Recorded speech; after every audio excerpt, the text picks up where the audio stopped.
You're about to go deep with Dan Good. Cheers, bro. It's been a while. It has been a while. Sorry it's taken so long, man. No trouble at all, man. Last time we did this was April 2021. Seems like it was only maybe a year ago, but it's a lot longer than that, obviously. Nuts. Yeah. Year and 2/3. Yeah. What's been happening, man? You've finished your film. Last time you were on here, we talked about Western culture, going through the editing process and everything like that. And all finished, right? Yeah, I mean, it took about a year longer than I thought it would. Yeah. But we got there in the end, and very proud of the final product. Pretty immaculate film as far as I'm concerned. I mean, you saw it, so I'm sure we'll speak upon that. But hell of a process, man, that film. And just really proud of it and everybody involved. Yeah. And yes, I mean, that was we had like a little screening for the cast and the crew August. Yeah, just tilt the mic a little bit up. Just a little bit up. Yeah. Sorry to interrupt. Just like that? Yeah, I just want to hear your sweet voice a little more. Tall guy, bro. Yeah. I think, it was my sister's birthday. Actually, right. August the 5th, one of my sister's birthdays, that we had the cast and crew screening. And that's all we've basically done, like, apart from me sending out the private link to a few people. And I've entered it into the Gold Coast Film Festival as well. So entered that in, early bird entry, and I think March, find out if it's actually gotten into the Gold Coast Film Festival. Yeah, right. So awesome, see how we go. But other than that, not too much. 2022 Gold Coast 2023. Oh, yeah. See, I'm already mixing it up. Yeah. Yeah, no, that's it. Pardon me. Already burping. Oh, no. On me. Sorry about that. Maybe if you can try and come a little closer, I reckon you'll hear yourself in the mic. Like, maybe move your seat a little forward. Yeah. A little bit like that. Yeah. Yeah. You'll hear it in your voice. Yeah. Yeah. Yeah. So See that? Yeah. Can you hear it good? Yeah. We're good. Sorry, guys. Can you hear it well? We had a couple of beers before we started, and then we tried to set everything up. We're pretty much good to go. Yeah. 4 for me, which is like perfect between social lubrication and coherence. Like, Maybe a couple of standard deviations down the track from that, I start to get a little incoherent potentially. So see how we go. But yeah, so Gold Coast Film Festival, that's around the corner. And I did see the film. It was awesome. I loved it, man. I was just, I was so impressed with so many things. I mean, I don't even know where to start, but just like the general feeling I got from the film and like the vibe of what you were trying to put across. I mean, obviously this is my interpretation of the art that I'm seeing that you guys all produced. But it's just like from like the neon glow, the lightings, the Gold Coast feel to it and your own universe of the Gold Coast, if you know what I'm saying, what you've created, the actors, the costumes. Yeah. Like I say, the lighting, like the feel of it. I was just like, wow, this is so cool, man. Like, I don't know. It encapsulated the Gold Coast on my view of it, like the vibe of it. It's hard to say with like some of the selections, especially like, you got a lot of drone footage on there. Oh, yeah. You've got, just the setting of the moods and all the scenes and everything, like apart from the actual storyline, like it told a thing of the Gold Coast, which I was like, oh yeah, impressed. Like, obviously, did you mention the Gold Coast in the actual film? Yeah. It is. Yeah, that's right. Yeah. Yeah. Sorry, and a couple of double check on that. Couple of suburbs of the Gold Coast, but Gold Coast, as mentioned, I believe a couple of times in dialogue, and then the way I wanted it to be as well is for the city to be another character in the film. Yeah, that's how I thought about it, and the river to kind of accentuate certain themes, water, emotion, and then also just like the, it's kind of like how the Matrix put it down with the red pill and the blue pill. Like, and I think the way they put it down was like, the red pill is reality. The blue pill is like the sweet seductive falsehood, like pulled over the wool of your eyes, the Matrix, whatever. Yeah. So it's like, and I think that's generically kind of like what's used thematically in most cases for red and blue. Well, I don't know about most cases, but I think that's a pretty common conception of red and blue. You know, and so for me, like those scenes were lit up and colored very in a quite blue, and that's like the water's, you know, obviously a dead body washes up from the river, and it's like that's where a lot of people go to hide their sins, and so that was kind of like thematically what was going on with the water themes of the city, coming like those drone shots going along the river there, and other scenes are lit up a little bit more, colored a little bit more red and shot that way. And it's like, obviously, shout out to my main man, Jake Lawler. You know who he is. Yeah, he's the man. He's the man. I love him. Fantastic cinematographer, yeah. Fantastic cinematographer, but even more importantly, a fantastic human. Yeah. So yeah, like having him, you know, like he's surgical with that bitch, eh? Like with that camera, he's surgical with that bitch, bro. And so it's like I'll discuss like, you know me. It's like thematically what we're trying to achieve. And you just get it even better than what I could have even conceived of, or and then like the city came across as another character. I wanted it to be a little darker, you know, like obviously the Gold Coast, most people know what it is. They love it. It's warm, sunny, but I was going a little bit darker, like, you know, one of the inspirations for the film, as we spoke about last time on the pod, was Seven. Yeah. And, you know, they wanted that whole kind of like encapsulating feeling of a dark city, and they had rain as well, a lot of rain as well. Yeah. So yeah, like it was kind of like, but yeah, like the neon kind of thing. It was that helped to add a little bit of you know, ambiguity thematically, and just looked beautiful. Yeah. You know, so, I loved it as a vibe. Like, and I really understood what you're saying. It was a character in itself. Like it played a big part, but also a subtle part at the same time in the background, if you will, of what the main story playing out. Yeah. Like, you know, it was more as maybe would have settled in the minds of an audience member subconsciously. That, you know, well, at least that was the That goal. was the idea, yeah. So. No, it definitely did that. And it's something you said just before, to having Jake there, like doing his thing. I mean, how important is that for you as a director, as a writer? I mean, you act in the film as well, but as a director's hat on, having someone like that you can rely on and like jive with in that, you know, synergy sort of way. I mean, that's got to be so vital for you and what the story you're trying to tell. Yeah, I mean, I don't know, he's almost like a brother. Like after, you know, going into a film as crew is like you're gearing up, you know, and you're going to war without the consequence of war, but you're still going to war, you know what I mean? Like without the dire consequences. Yeah. It's still,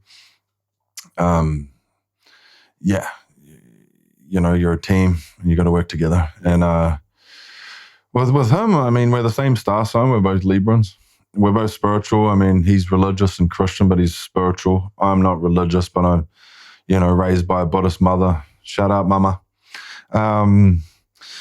So, you know, spiritually, I think there's some, you know, there's a lot of levels. Me and him are similar. It's like, I remember, I think it was like 2/3 of the way through filming, we went out for burgers, just like a few of us. And we were sitting there, and me and Jake were sitting there having a burger.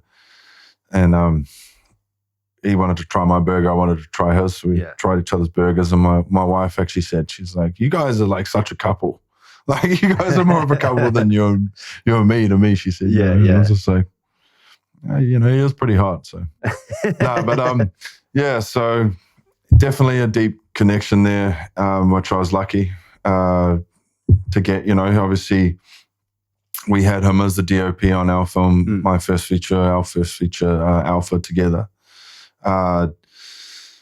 He's a weapon, bro. Yeah, he really is. And like, so it's like, you know, we've got the script out before we start shooting. Take care of the actors and the actresses, you know, the thespians. Take care of them, you know. And then it's like me and him kind of break down. You know, we might have a loose shot list that we might adhere to, or like if there's something specific, there's something he's thinking, but then we'll have a big discussion, maybe make some notes before we start shooting, you know. And generally speaking, when I like have that debrief with him, I've, you know, dealt with everybody else, and then we come to shooting. Excuse me. Pardon me, everybody. Drinking a bit of beer here. And then, you know, we he likes to hear what I'm trying to achieve thematically. Yeah.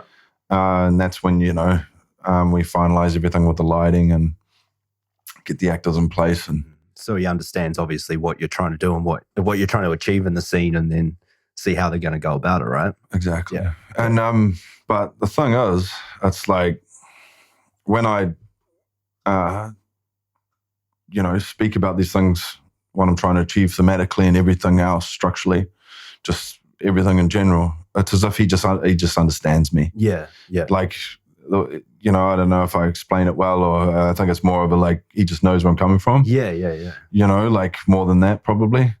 And then he just works his magic. And I mean, you know, because shout out to From the Heart Productions from America, a non-for-profit body that has fiscally sponsored this film. So we didn't receive any financial sponsorship at all, but they're trying to guide us through the process of distribution and whatnot, and then even like giving tips beforehand. But yeah, now like I've made contact with them, and they the first thing they said was like, it's a beautiful film and it's beautifully shot, beautiful cinematography.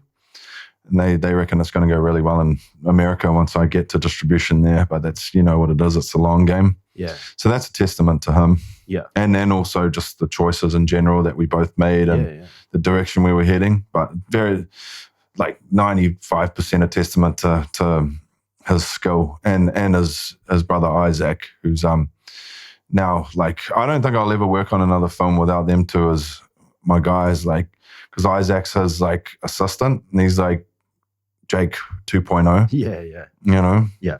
So, yeah, it's like having, like, almost two Jake. It's just like, dude, how blessed am I? Yeah. You know? Exactly. And they're lovely, lovely guys. Yeah, they are. Yeah. And, really and well great sense of natured. humor. Well, sorry, I don't know his brother, but yeah, I know Jake. But yeah, and you're saying that, like you definitely, like you saw that on Alpha, and obviously that was probably the first time you worked with him, right? And like the way, you worked together, and the way that whole came about was awesome. And I could definitely see that from the outside looking in, you know, being involved, and just like, man, they work so well together. Like this is what you need when you're trying to do this sort of thing and going down this road with a film, especially like independent feature or, you know, what have you, whatever you're shooting. But yeah, and it's so good to hear that worked out again. Oh, yeah. Like, because, you know, from Alpha to there, he's learned so much. I've learned so much. So we're stronger at our craft. Yeah. And you could see that. Yeah. He was just like, oh, dude, we're gonna have a ball. Like, he's just like, I've come so far from Alpha now. And you could even see that, even though he's great with Alpha. Yeah. And he's just like, I know you have too. I just imagine that, you know. And then, yeah, we went out and got it done. It was tough, but and he actually ended up like coloring the film like with heavy influence from me overseeing it, you know. And so he ended up coloring it, and we spoke heavily thematically of what we wanted to do with the way the film looked, and he did a fantastic job there as well. So it was very in-house.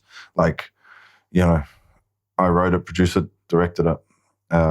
He shot it, colored it with me, and I edited it, you know. And then our soundy, Richard, Captain Sound Eagle, shout out.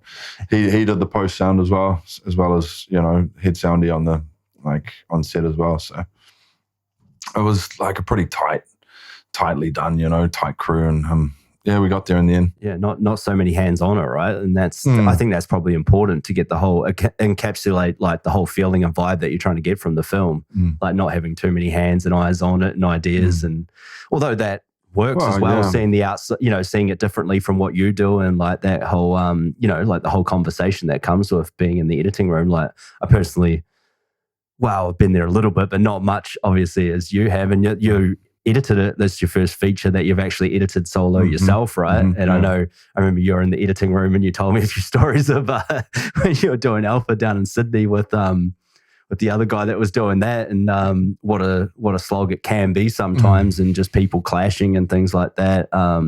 Because the edit can change so much. It's incredible what it can do, like for the whole vibe of the film and what you're trying to show. Yeah, like some people say that's a good thing to have a fresh perspective, editing wise, and then even to clash in the editing room, people say that's a good thing. Yeah, right. I don't feel that way. I want the harmony. Well, people like, you can get too close to it, but I'm like, but I'll care more than anyone else will for it. Yeah. And editing it, writing it and editing it, like editing is like a rewrite. So that's two things I'll always do. Well, I'll always direct as well. So it's like writing, directing, editing, like has to be done. Like, I don't know if maybe I'm a control freak. I don't know. But to produce something that's... Because if you get too many hands on it, and I saw this early with short films fucking around and like letting people into the... what would you say? The brains trust, the controlling aspect. It can get pulled apart and too convoluted, and people with their own agendas and stuff. So it's like... So it's like I can nurture it like a precious quail egg. Like I think about actors like that too. They're my little quail eggs that I like to nurture rather than badger, which some people can do. It's protect that. And I mean, shout out to Nicholas Andrew Halls, who edited Alpha, because he did a fantastic job, and I couldn't have done it then. But like just the I really got in tune with the pacing of it. It's like, don't be afraid to put the brakes on when the audience need to really feel that and connect with it and see what's going on, and then like build up the pace when it's appropriate to do so as well. Like, I feel like too much of today is about instant gratification and bang, bang, bang, bang. They want everything to happen quickly. Like if you want to have a real proper cinematic experience, pacing is important. And I make my films for an intelligent audience that wants to concentrate, That's me. And work out what's going on, Yeah, so it's like, it's not about that instant gratification. Yeah, I appreciate those films so much more. Yeah. Like that's what I watch, whether, whatever genre it happens to be. I want to, I'm constantly working as a detective to think of what's going on and how this is all synced up, and how the characters are at play, and what the little increments, increments or incrementicities, or whatever you want to call it, that they do that to tell the overall picture of what they're trying to do and what they're trying to achieve in the scene. And little idiosyncrasies. Idiosyncrasies. That's the word I was looking for. Gotcha, bro. It's I love that part of it. Like it's just on so many levels, that is the deep way of the cinematic experience, and then from the viewer to figure out their way from that. I also like a big budget sci-fi film as well, but they also have a lot of that in it. I know what you're saying though, like it. Yeah, it's a worry about the way things are going. We won't get deep into that, but we can. But on the drive up here, because I drove up here, but Mum's driving me home. My mum, she's sober driving me, so I can have a few bevies with the man himself. Yeah. She goes, "Has Dan seen the film?" I was like, "Yeah." She's like, "What do you think?" I was like, "He told me he was blown away." Yeah. And I was like, "But he's a cinematic guy. He appreciates cinema. Like that's Dan. Like Dan appreciates cinema like he really does. Not everybody does. So it's like, and as we know, it's like, it's all open to interpretation. Yeah. Like a couple of people that I invited to the cast and crew premiere, like, and we're talking a couple, like, and I have actually done a couple of test screenings too. So, which were raving successes. Like, like the positive feedback was overwhelming. Like if it were something equivalent to Rotten Tomatoes, we'd be in the 90s, you know what I mean? Which is good, yeah. But yeah, a couple of people were like, "Oh, it was long, it was a long film." I was like, well, I just don't think a film that's trying to say something should be under like 2 hours. Yeah. Like you need to take your time and actually progress into the story and tell it properly. Like at least a drama. A comedy you could really get right down, and you know, commercial films, you know, unless they're one of those big sci-fi or 4 quadrants, they can push it out to the same length, like 2.5, 3 hours. Yeah, they're generally over 210, 220, 230, yeah. But a lot of like the middle ground, they like an hour and a half. Yeah, hour 45 is like the comedy blueprint. It used to be the blueprint, isn't it? Like the runtime, it used to be around hour 45, you know, the odd film would, you know, a Tarantino film is going to go over 2 hours. Like 2.5, yeah, which is my bag. Yeah, which is exactly the thing. And it's like, maybe it's not for everyone, you know? And that's the thing of filmmaking, isn't it? Like, what are you making it for? Like, there's so many levels to what you're making the film for and what you want it to do. And obviously there's the blueprints to on-sell and have bigger box office or bigger audiences, or some films get appreciated over time and become like legendary films, you know, that everyone talks about that maybe didn't blow up in the box office first thing. And it's such a different filmscape now. Some of the best films and everything. Don't. Some of the best films don't. And they catch on after, and they're like cult classics. Yeah. Yeah. Shawshank Redemption was a box office, not so much flop, but didn't do as well as they'd like. But it's the best film ever. Oh. Like, anyone knows that that's at least top 3. Yeah. And we talked about this recently. Yeah. Did we? Yeah. We were just chatting about, the top films of all time. I think probably a bit after I watched yours. Yeah. And that similar conversation. So it's like, you know. Dude, it got me into filmmaking. Yeah. I think deep down in my DNA was, I watched Shawshank Redemption. I think we've spoken about it before in English class. Like, and that's it was the only thing I was interested in all year almost that we did. But I see that like in my makeup of like, it kind of came back round full circle, you know. Well, that's an immaculate film. Like so many emotions. Just like everything about it is beautifully done. Yes, please, sir. Yeah, I know. I was waiting for you. You as well. I was Look at us. You. I know. We're on par.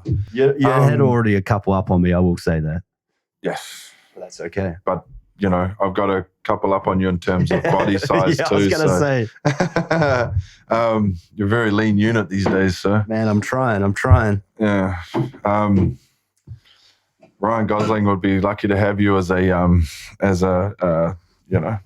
Body double, yeah. Yeah. Yeah, almost, because he's shooting The Fall Guy in Sydney. Is it? And yeah, I know some stunties on there that have been basically living down there all year, or last year shooting it. I think it's probably still going on, maybe. And I was like, hey, why how don't are I you get not that his call? body double? I don't know. You guys would be a similar height even too. Yeah, I looked it up, bro. Yeah. Pretty damn similar. Like, he you and him look pretty like you guys could be cousins.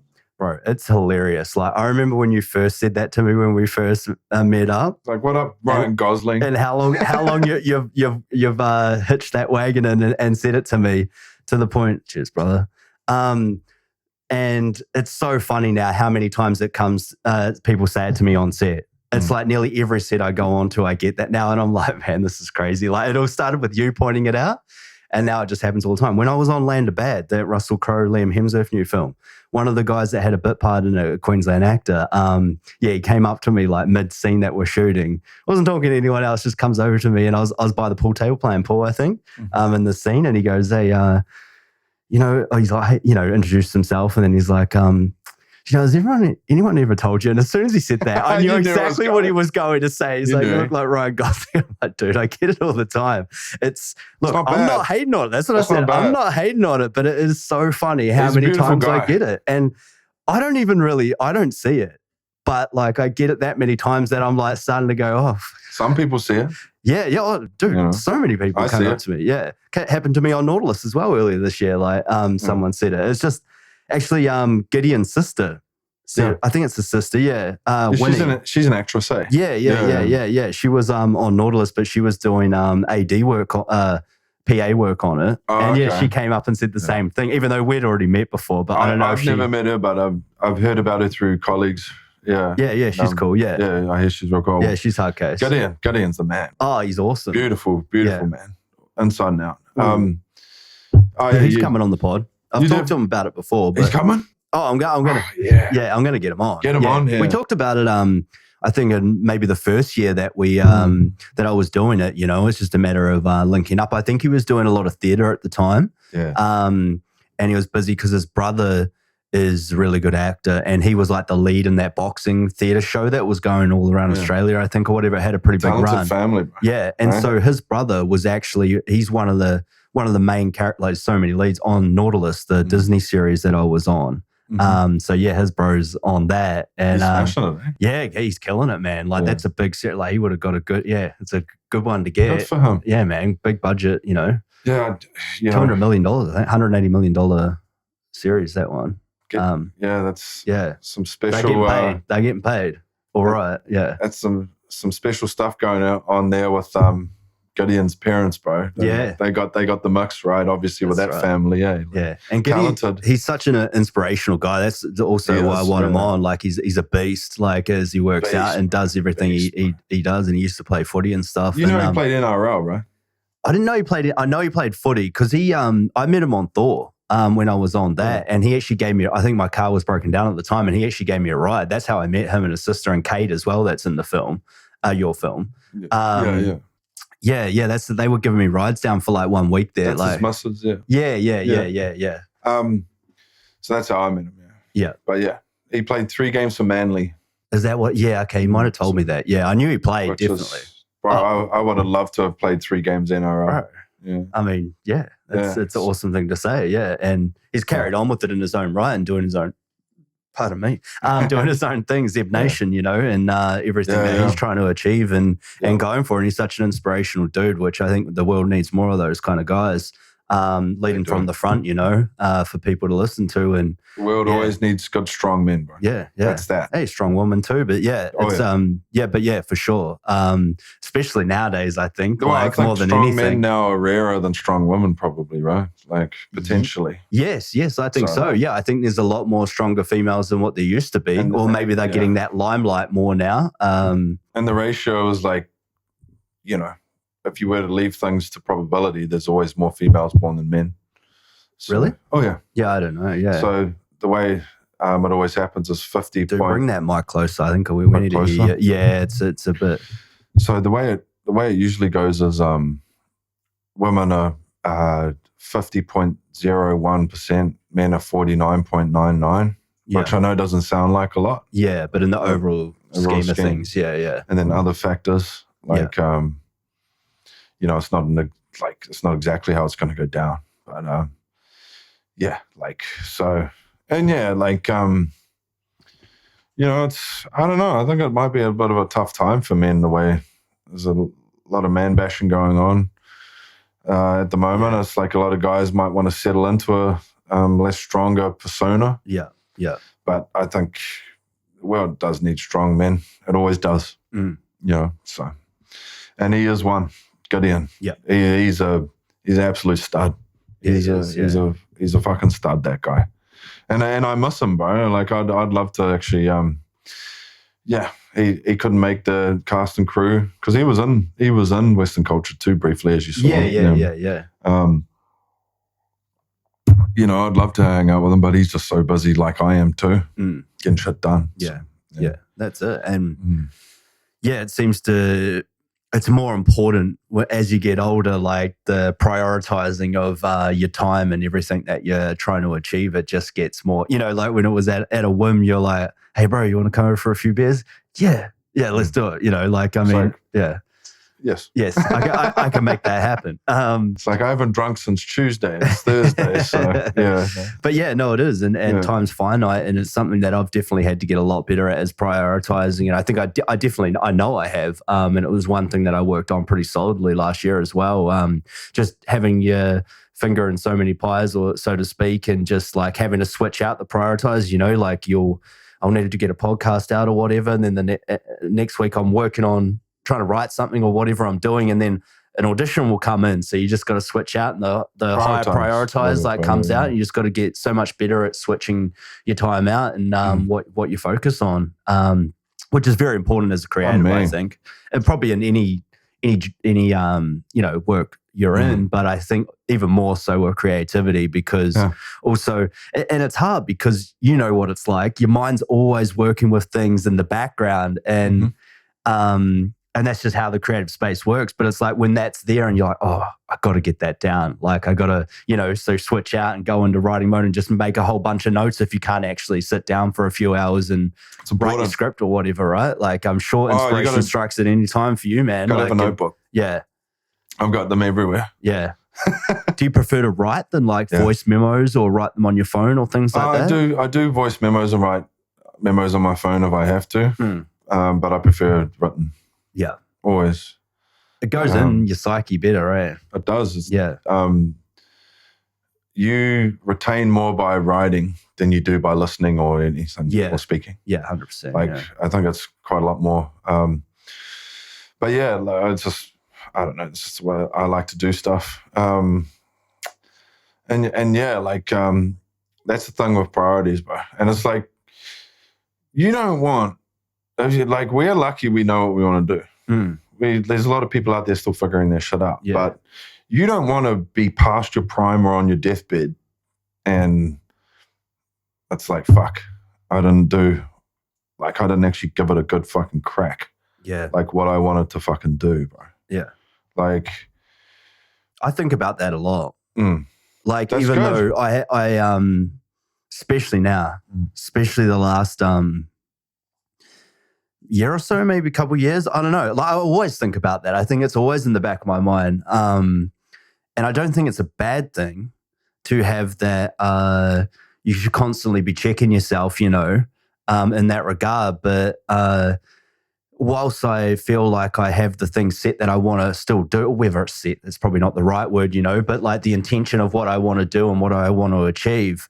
I have found myself searching a lot lately of, is this really what like not saying for a certain thing, but is this like checking myself, is this really what you want? Okay, what was it? Why did you want this in the first place? And remind yourself of why you're doing it, because you can get so caught up in it. I know I can personally, of like overwhelming yourself with what you're trying to do and you got to like just check yourself and remember that why you started out, what you're doing, what you're trying to achieve, and for fun, as well as greatness or whatever you're trying to achieve, which I think was really important, and it definitely sunk in towards the end of the year, and I found myself in a bit of a spiral a little bit, and then I was like, hold on, man, you achieved a lot this year, and so I wrote it all down, what I felt like I achieved for the year, and like 3-4 pages later. When did you do that?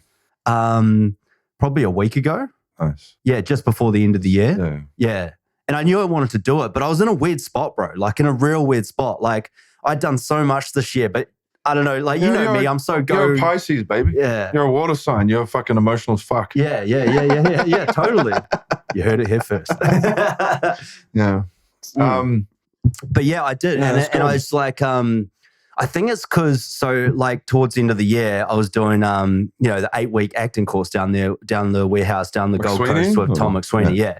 And I learned a lot, and I did some, I learned a lot through every time I went up there and did the thing. And I'll admit, it's probably not the best learning environment for me specifically. Like I would prefer to be doing you and me in a scene, you know what I mean? Rather than it's hands-on. It's an audition screen workshop. So you learn more hands-on. Yeah, 100%. But I don't even mean in the film, but 100%. That's exactly and that's where I'm going to next. I want to do a lot more films, get on set and do films, because that's what I love to do.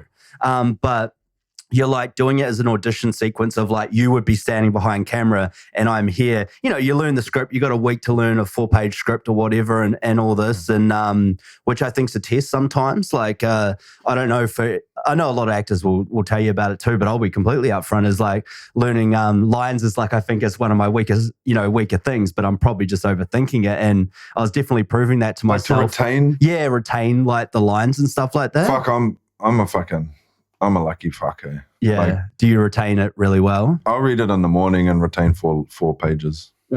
Easy. Like, yeah, I'm definitely not like, or I don't allow myself most to of the think shit I've done, that. I've written myself. But that helps because like what you're just saying. Yeah, I can. Yeah, I've seen you do that actually. Yeah, like in with the films, you know, some of the films we've done, you're like, but like you said before, when you're writing it, it goes in a lot. I mean, obviously you're typing it and stuff like that as well, but you've gone over it with such a fine-tooth comb before it's gone to the point of, you know, inception of. Although by the time it comes to, what would you say, like performing it once it's done, it's like I'm a different person to that, and that's who did that? Like that came from the void somewhere. Yeah, but yeah, it still did filter through the noggin. Yeah. But no, I can look at a fresh script and four pages I could have done in about an hour. Yeah. So I'm lucky. I'm not really an actor. That's nuts. Yeah, it's nuts. Yeah. But I'm not really an actor, but it's like whenever I've come to do that, it's I'm lucky. It's like, remember that massive monologue and geez, what was that? Agent 88. Yeah. I knew what you were going to say. Yeah. Bro, I did that in the morning, and I was like getting into character, drinking wine. I was like, well, he has to be fucked up. I remember you said that, yeah. He has to be fucked up. So I started drinking wine, and I was just like, okay, let's see. And I got it all. Yeah, I remembered actually, because I think because obviously you were directing the film. I think I directed you in that scene actually. Not that I really, you know, directed you that much, but, you know, like I was, I remember that scene very well, Yeah. Andrew, shout out to Andrew Fraser. He loved that, actually, that monologue. Oh, really? Yeah. Remember you showed him the a rough cut of it? I think I did. Dude, I haven't seen it for age. I don't even know if I've still got the footage of it. Oh, that's actually on the list soon. Yeah. That and one other short. Well, I've got 2 other short films, but that and one other short film is a huge priority for me. Yeah. To get edited before my son was born. Well, that's probably a good time to bring that up, actually. Yeah. So my beautiful wife, Shiley, she's pregnant. Halfway through, I'm having a son. Congratulations, brother. Thanks, bro. I appreciate that. And congratulations to Shiley too. Oh yeah. I would say. Yeah. Oh yeah. So everything's going really well. So that's awesome, man. Touch wood. Yes. That I'm rubbing it. Bro, not only is he healthy, he's big. I know. You sent me those photos and I was just like, bro, he is massive. He's big, bro. Yeah. Poor little Shiley carrying that fucking caveman of a buddy. I didn't say anything, but I waited till I saw you. Yeah.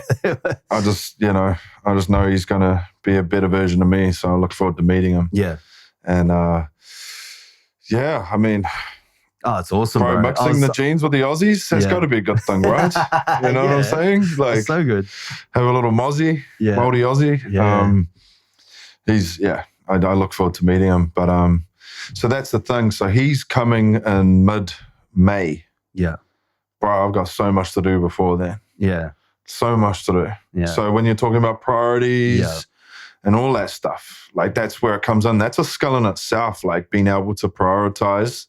Oh yeah, it's probably the biggest skill to have, probably especially the biggest in this skill game. to have. Yeah. You spend too much time bogged down on something, you miss out on something else. Yeah.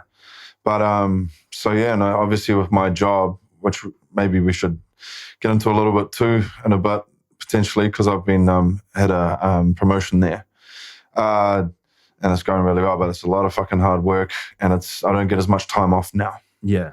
But I actually made my New Year's resolutions like around Christmas and started them like straight away. Yeah, that's good. So I was like, my New Year's resolutions were already in effect by like the 28th of December or something. So I sat down. It's good though. You're going into the new year with momentum. Massive momentum, bro. But I need it. Yeah. Like, bro, when my baby's here, like that's going to be me it's for a while. It's going to occupy a lot of your time. And you're going to be taking care of Shiley and him. And my job. Yeah. Like I don't want to take too much time off, like my geology job. Yeah. That's a lot of hard work. So it'll be working hard, son, wife, sleep a little bit when I can. That's what I was stoked when you said, you're like, bro, should we do a podcast? I'm like, yes, let's do this, because it could have been a long time away. And I know we were going to try and do a few more, one more before now. We have to get one more before baby's born. Yeah. Because I'll probably be out of commission for a good 6 months probably. Yeah, no, let's do it, man. Because I want to be there to be there mostly for Shiley. Yeah. That first 6 months, anything I can do. Obviously, the mum's the main guy. Yeah. The mum's the main guy. It's the MVP. That first bit. Yeah. But whatever I can do, as well as working hard and bringing home the bacon, which Daddy's got to do. Always do. Daddy's got to do, baby. Yeah. But what was I saying? So I was just like, prioritizing and the films. Yeah. So I worked all the way through. Like I was on duty through Christmas. I had like Boxing Day and the 27th off, but because the rigs are still operating as a operations geologist, someone's got to be on duty, and I'm just into the team from June. Pardon me. So I was just like, well, I'm new kid on the block. I got to put my hand up for duty over the holiday period so my colleagues can have time off. Plus, you knew baby was coming. Yeah. You know me. I know. It's like a few steps down the road, right? But thinking ahead. Get tick those boxes early, son. Get those brownie points. Impress. Yeah. Although I'm always wanting to do that anyway. Yeah. But I just felt like I should do that, and I was just like, okay. And it was busy too, bro, for some of it. And I was like, okay, I want to start doing like average an hour a night of writing until baby's born. Even if because, I probably average a 10, 11 hour day. Yeah. But sometimes, if I'm lucky, that could be 8 or 9. A lot of the time, it could be 13, 14, 16 hours. Like on the science, grind. Yeah, geology. It's like science don't play, baby. Like, and shit needs to get done. Yeah. But I was like, if I'm averaging those hours, I can still squeeze in. I want to work out like 3-4 times a week. It's more these days at 38 years old. It's like maintenance and just trying to lose a bit of weight and then stay in good shape and stay functional. Yeah. And remind me to talk about Victor too, that lovely guy. We'll get there. The French Adonis. Yeah, the French Adonis. Well, hey, the guys know Victor's been on the podcast. He was in the first year. Yeah. But I was like, I want to average like an hour a day during the week of writing. Yeah.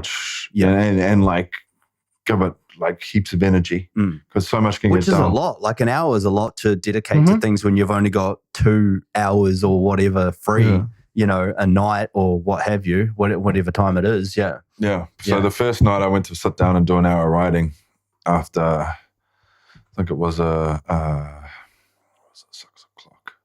6 o'clock. So I did a 10, 11 hour day. Yeah. Geology. Sat down to do an hour of writing. I did 6. Yeah, because you got in the flow. Finished at midnight. Yeah. I had to get up at 7 the next morning. But you're a late man like that. You love your candlelit hours of getting deep like that, right? Yeah, and I was like, if I could be asleep by 1:15 and we'll get up at 7, that's not too shabby. Yeah. Like, still doing it, man. I remember the days where we were sitting up, like we'd go and shoot whatever it is, 10, 11 hours, and then we'd go back to yours, have a few beers and whatever, and we'd like review the footage and stuff like that until like 2 a.m. in the morning, and then get up and like shoot again.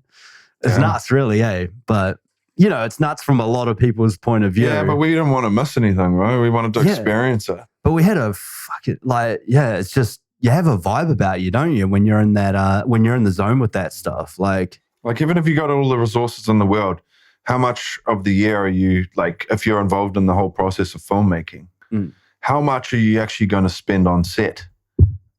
Like me, it's like I'm going to do, if I had all the resources in the world. Like 10 times the amount of time as the time before you get on set, right? Yeah. Like, it's like fucking, like if I had all the resources in the world, I'd probably still do one film every 2 years. Yeah. And how much of that's shooting? Like somewhere between a few months to 6 months. What? 10% of it, if you're lucky? Not much. So it's like how, so I think, and that was our first feature, right? We didn't want to miss anything. Yeah. So sleep can wait. And we get a day off, we can sleep in.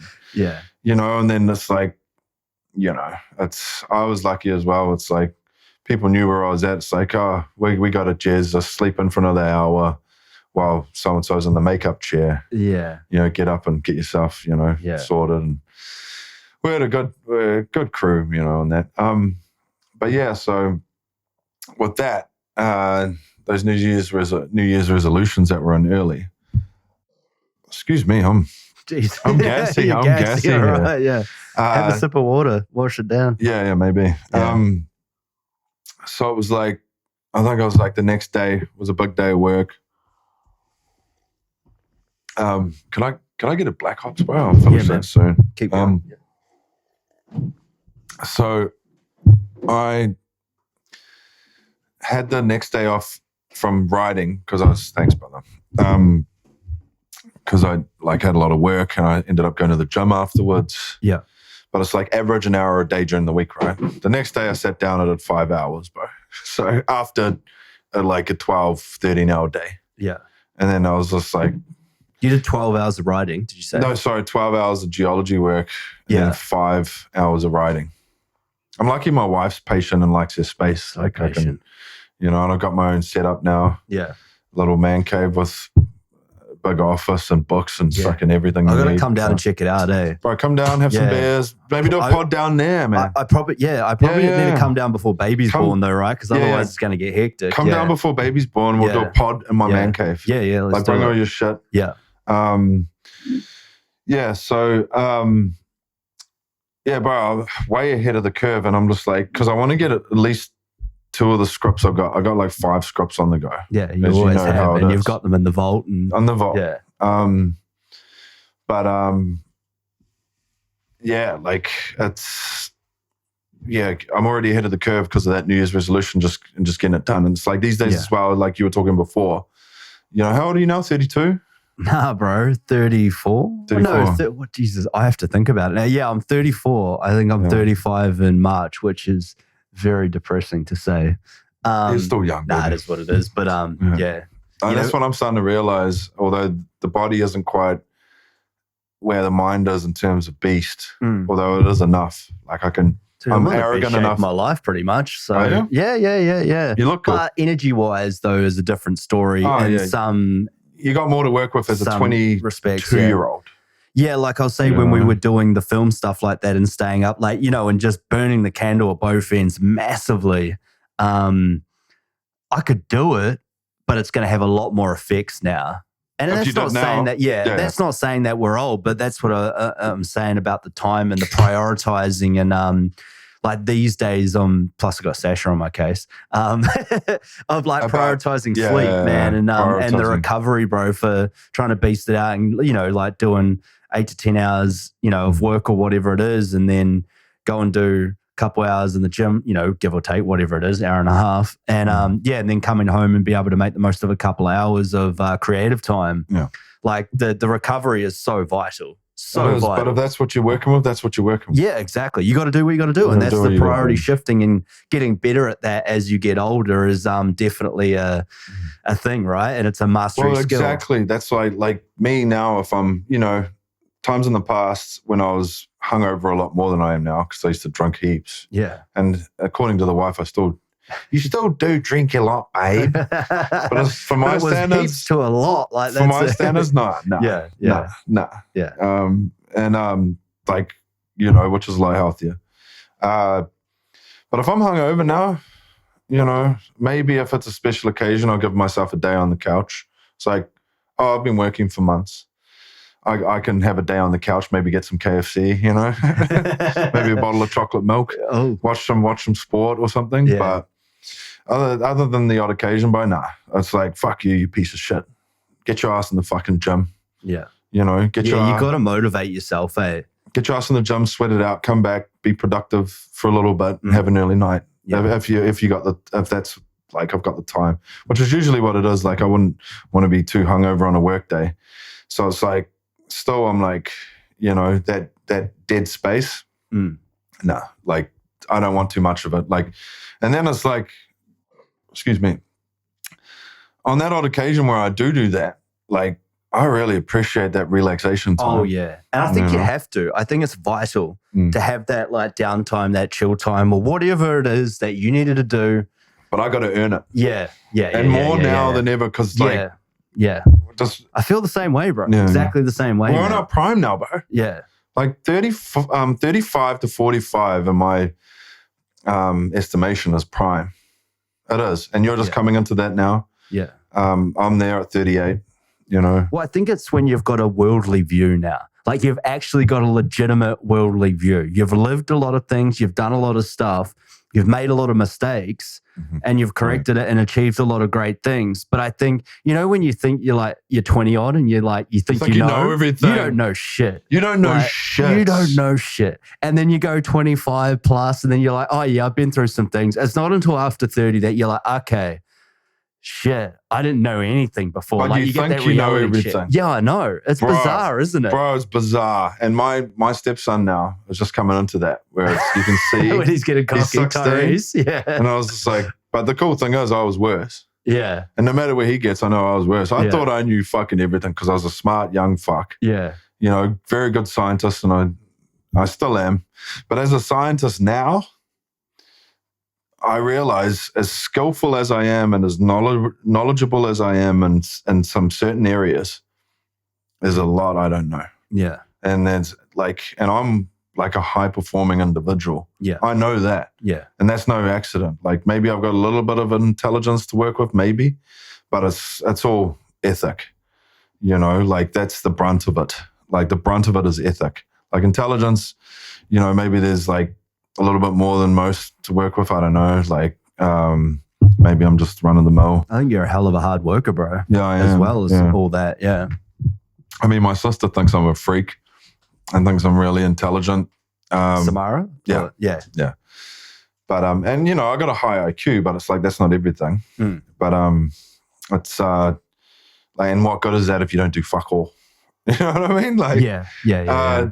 So, yeah, ethic is really, and then, like, my ethic and, like, you know me as well. Like, I really am intuitive, curious, and an explorer.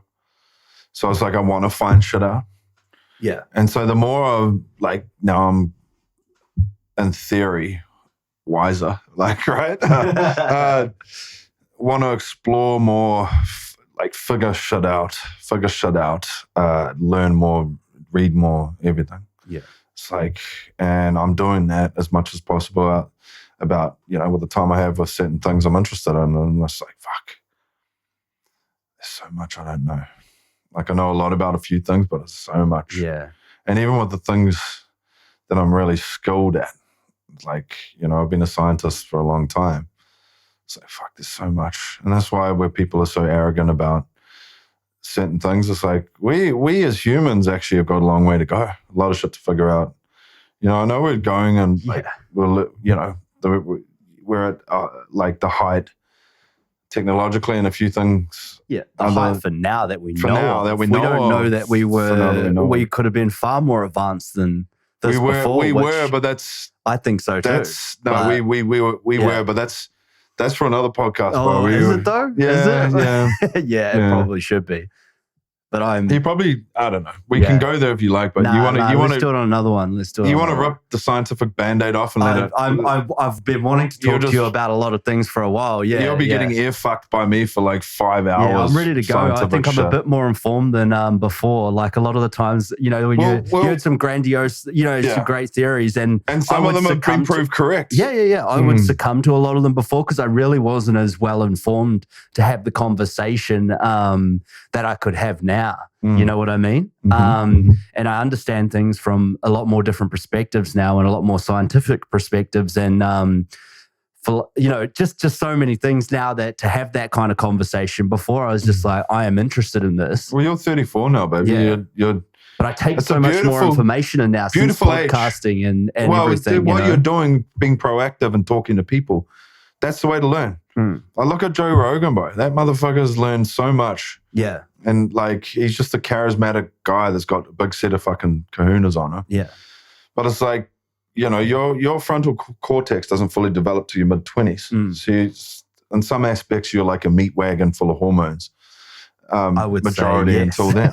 Yes. What we were talking about before, the maturity of things. Yeah. So now you're just settling into what you know. The intellectual ness that is Dan. Yeah. At 34. Yeah. But I'm also welcoming in so much more though, man. Well, wanting to have those experience and that adventure and ask those questions and have those difficult conversations. I'm here for it. Man, that's what the podcast is. You have to be open-minded if you really want to learn. Yeah. And you have to talk to people. Yeah. Even sometimes maybe disagree with people. 100%. Respectively so. Yeah, yeah. Like that's the best way to learn. Yeah. But like where was I going with that? So, so like what I need to achieve by May is huge. So I'm just swinging for the fences. Bro. Yeah.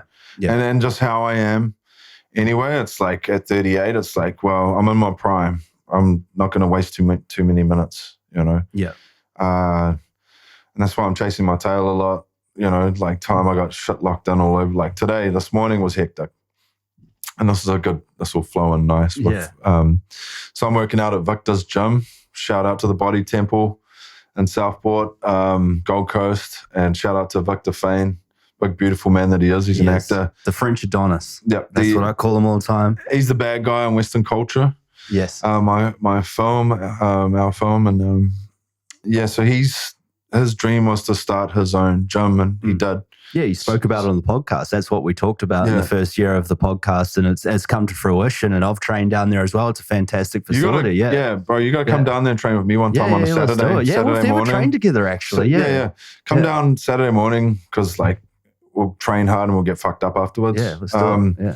So, bro, this morning I was like, I slept until 8 o'clock, which I don't usually do, and these days, and to walk the dog, get all the equipment ready for this and bits and pieces, and then go to the gym. Me and Victor trained together. Oh, bro, just nailed me, eh? Yeah. Like, and but also when you're not used to doing the pace of somebody else workout, like you'll do your workout and, you know, you'll beast it, but you'll beast it in your time. But when you're on his time, because I've seen him train too. He's a gangster, bro. I trained, actually him and Sasha trained together, who guys know Sasha. Sasha's, they're both gangsters. He's not bro. my trainer. He kind of is my trainer. They're like he sets out my programs and everything. Yeah, they train together, and I did my own thing. Like, but I watched them train together, and there's not a lot of downtime in between sets. And that's how Sasha has set out my training programs and stuff as well. But when you're training yourself, you're training on your own time to a certain extent. Let's let that oxygen come back into the muscles a little bit. We start just they're smashing it out, bro. Every set, on a dime, and you're going to be feeling that because that's the way to do it. Really,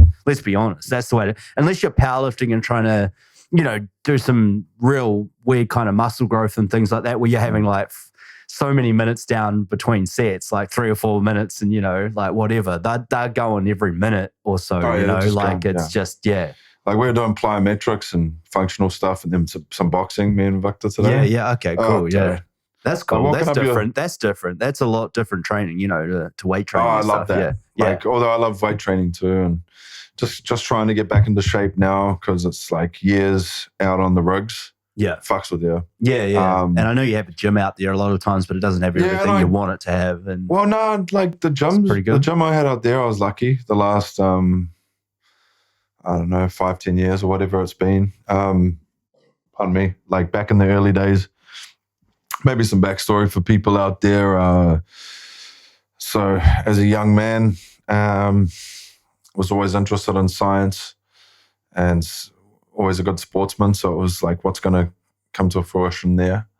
And science, long story short, came to fruition and ended up with a degree in geology, geophysics, physical geography, mostly climate science. So all that, but it was Bachelor of Science. Ended up becoming a geologist over here. And one of my dreams two of my dreams as a kid was to become a scientist and to become like a writer. And then later that evolved into actually writing films. And then after that evolved into, I want to make the whole thing. So, but yeah, coming over here and getting a good job as a scientist in 2008, like I came over here in 2007, got a job as a geologist 2008 and haven't looked back, just been working, like fortunate enough to work the whole way through, but I work hard, man. And so that's 15 years, bro. And I remember like 2 years into being a geologist, I was like, you know what? Because I was like getting a little bit of time off, I had money. I was just like, and I was already reading like screenwriting books, knew basic structure and stuff. It's like, I could go to film school and do that on the side and start learning. So that's how that journey evolved. Yeah. But now it's like, so last year, 2022, June, I got a promotion after 15 years in the field to an operations geologist. And it's the diversity of stuff to learn is huge.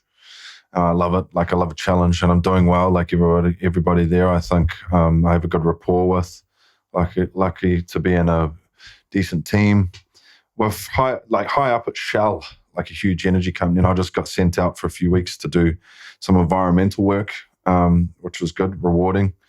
But it's so it's like all that time as working hard as a scientist and out on the rigs. As a geologist, a lot of the time I was working, like it's a.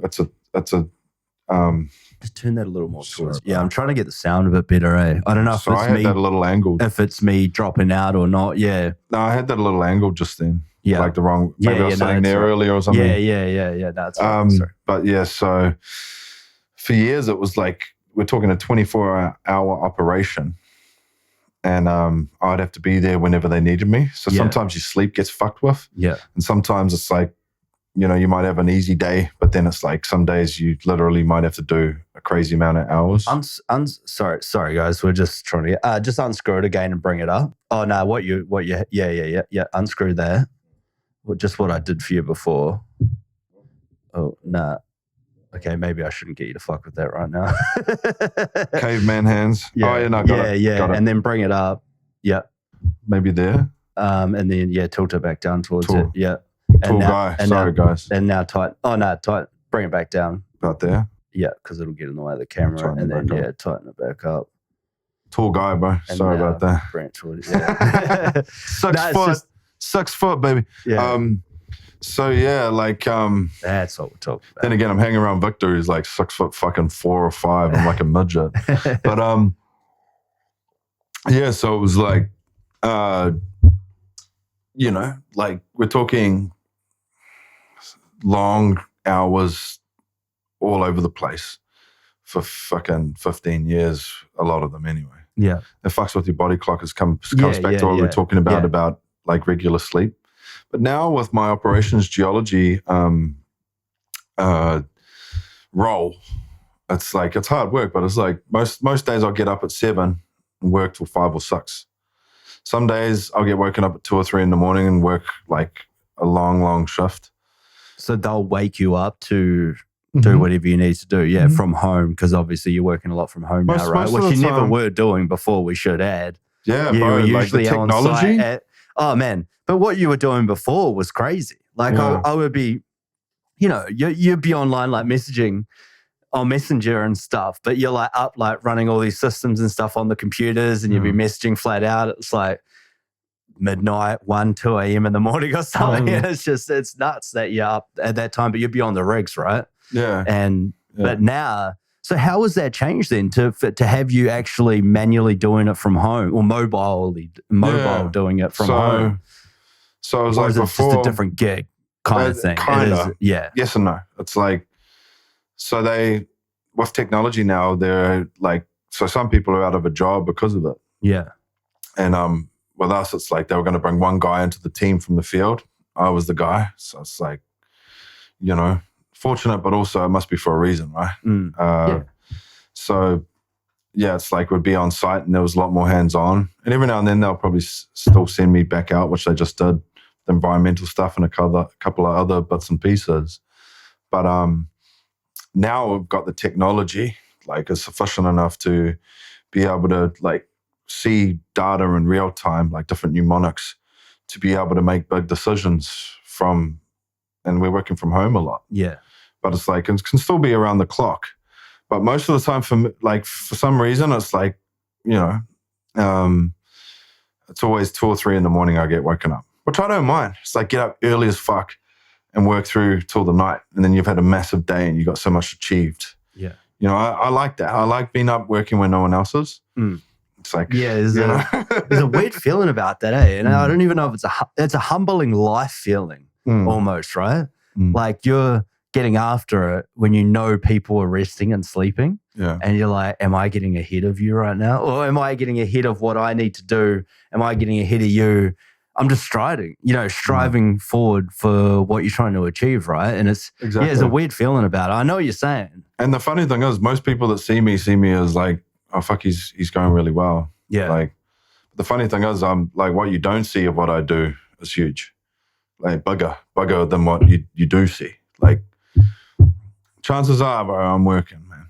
You know, behind the scenes, like, but there's only a certain amount of people that can actually have, like, I think it's like genetic predisposition, like we were talking about before, like staying up till 2 and getting up early. Yeah. There's only a certain amount of us that can still function like that. Yeah. So me and you're probably lucky that we can.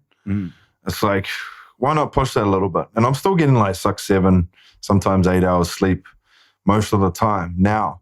And I'm feeling a lot better. See, it's like with the way things were, it's like, and that's the thing from the old role out on the rigs though, it was like 22 days on and 20 days off. So at least I'd have that time off. Yeah. But on that time off though, like the world's your oyster, and I used to get pissed heaps and work hard heaps. I swear you were achieving a lot when you were actually at work as well, which we probably don't. Are you still with the same company or not? Yeah. Yeah.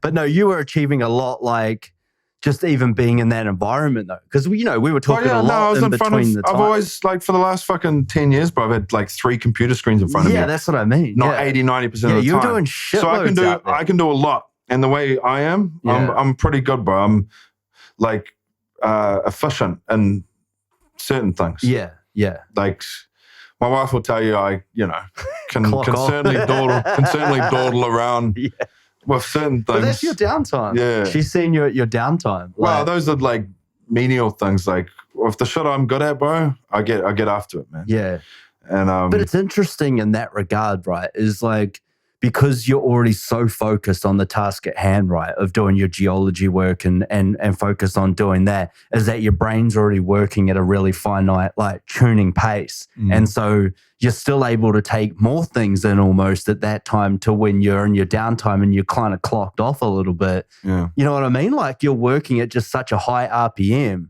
that you're like, but you're still taking it in a visual and a stimulating aspect and still able to hit the flow state. And write and do whatever it is you're doing. But it's because you're going like this all the time. It's like, that's what I wondered, how you would go from working from home. Because like when you have time off and stuff, and whether it's not exactly time off, you hurt yourself like I did recently or whatever at work, and you have a week or 2 off or whatever. Like, and I think it's a great idea that I'm going to get all this stuff done, but I really don't. As much as what I am when I have even less time to do it. Yeah. Like, I just don't. Like, it's just, I don't know. It's a weird thing, right? Yeah. Efficiency. And the funny thing is, my boss actually knows how hard I work. He sees it. And that's what I love. Like, one of the things I love about him. Yeah. He actually was like, mate, if you get woken up at fucking 2 a.m. to do a job, like, and you're working your fucking ass off that day, like, make sure you take some time for yourself when things are slower. Okay. Which is, me, I get after it. So I was like, oh, okay, cool. So it's like I've got the freedom to do that, and that's a cool thing. Yeah. But it's like, now as well, I think when I settle into a rhythm, I will just do like an hour or so a day, because it's like I'll have eventually getting more of a rhythm. But now it's like popped off. I'm just like doing so much. But I'll settle into a more sustainable rhythm, because what I've done recently is just like, that's going to take too much out of me on a long enough timeline potentially. But getting shit done, bro. Like, and that's what it is. It's I think it's urgency too. I realized, like, before baby comes, like, I'm going to dad hard, bro. I'm going to dad up hard. Yeah. And that's going to take a lot of my energy away. Like, when I'm not working, that's going to take up a majority of my energy. I'm still going to need to work out. So it's like, between now and then, a lot to achieve, bro. A lot to achieve. And so the urgency's there. Yeah. Urgency comes into it. But yeah, where are we at, bro, time-wise? We're good. We're just over an hour, yeah. Oh, because I need to take a leak. I do. What should just quickly run for one? Badly? Yeah. Okay. Righto, guys, we're back, and we're running hot now because we've got the audio right. We're back. I'm here having a small conniption the whole time that it's recording the audio right, and we just got our mic positioning perfect. And, perfect. You know, you can have the best audio equipment in the world or technology, as you were just saying, with geology equipment, and something will just tweak out on you. And you're like, why is it not working the way it should? And even the people that profess to be the best technological people in the world, and there are a few of them that are just wizards. Some of them, like shit goes way over their heads. They're like, fuck, I don't know. Yeah. Like it's nuts. There's stuff that happens. Yeah. But we got it and we're good. We got it, baby. Yeah. We drained the main vein and we're ready to go again. Oh, it's drained. But yeah, speaking of that, that's actually one thing I wanted to ask you. So, like in your main vein? No, we'll talk about that soon. Give me another couple of beers, or maybe when we're on the whiskey. No, bro, you're writing. You know, like it's like your creative process and everything that you go through. Clearly, writing is one of the most important things to you, right? Oh yeah. And the amount of time that you dedicate to it, which you were clearly saying before, hours and upon hours of your craft is goes to that, right? It goes to writing. It's the most important thing, bro. Yeah. Like, because you're a fantastic actor. And guys, I know you may not have seen it before. He talks a lot about his writing and directing and stuff. More so your writing, right? Because that, you said you dreamed before. Like when you were younger, you dreamed of being a writer and a scientist, right? And that's your thing. But I mean, I'll say it, you know, like I said before, I directed you in a couple of scenes. I've done a lot of films with you. I've seen you act and you're a fucking great actor. Thanks, bro. Like, and it's crazy and you don't really care. Like, you're like, whatever, you know, like, and it's even the film I'm writing that I want to do, the heist film I've sort of spoken to you about a little bit. Like, I want you to play a character in that. I would love that, bro. You and Gideon is the... Together? Yeah. Fuck yeah, bro. I'm you're so keen. Part of the crew. Like, is like... So keen. Like the comedic relief, but everybody goes on their own journeys anyway. You know what I mean? And it's just like I see you doing. Like I couldn't think of you two of not playing these characters. Like, bro, I'm keen. I'll do that. And I'll get him in. I know. I'll get him. You know, I know he does what he does, and he's got a lot of things going on. But I'm pretty sure he'll be keen. I'll be real keen. But that's the thing, man. So like clearly you dedicate the majority of your time to writing, right? And that is fundamentally important to you. And overall, like, and we've spoken about this in length and before, is like you're creating the Hilliverse, like your own universe of cinematic experience. And I think that is so fucking important, you know, in the whole grand scheme of things, as well as like, you know, we're all on these journeys in the creative niche and what we're in this environment. But creating your own cinematic universe, say like your Tarantinos and your Scorsese, but I would almost say more so in the Tarantino thing, you know, he really creates his own universe around what he's writing for. And then even though there's so many different films, it's almost like they're in the same world, but they're not in the world that we live in, but they kind of are, you know, like it's like aspects of that. And like how do you really go about the fundamentals of keeping those niche core perspectives, you know, across all the genres, even though you're not even doing the same kind of films, you know what I mean? Like they all have something to do with each other, whether they do or they don't. Yeah. That makes sense to you, right? Like it does. Yeah. It does. I don't know how to maintain it. It's just once a body of work is there, you look at it and you're like, oh yeah, that's got my style in it, you know? And I haven't done anything but thus far, which is cool. It's like, and the funny thing is, when you talk about Tarantino, he was talking about how in his earlier days when he was working at that video store and he just like put all his money into getting film, like actual film, like so he could shoot some shit on a, you know, whatever I can't remember exactly, but whatever the bare minimum camera was back then. And he shot a whole bunch of stuff and he was like shooting a short and then he was like, oh, we could do a feature, man, and just kept it going, which funnily enough is kind of what I started doing with my first short film and then brought it back to a short. Yeah. Okay. You know, I was kind of like experimenting a lot from like, what was a 30-something page script, which was a big short film. And it ended up being about that in length in the end of the day. But ended up getting like people on that I didn't think I was going to get on and then writing something different to splice in and stuff like that. But anyway, so the funny thing is the way he describes it is that's what he did.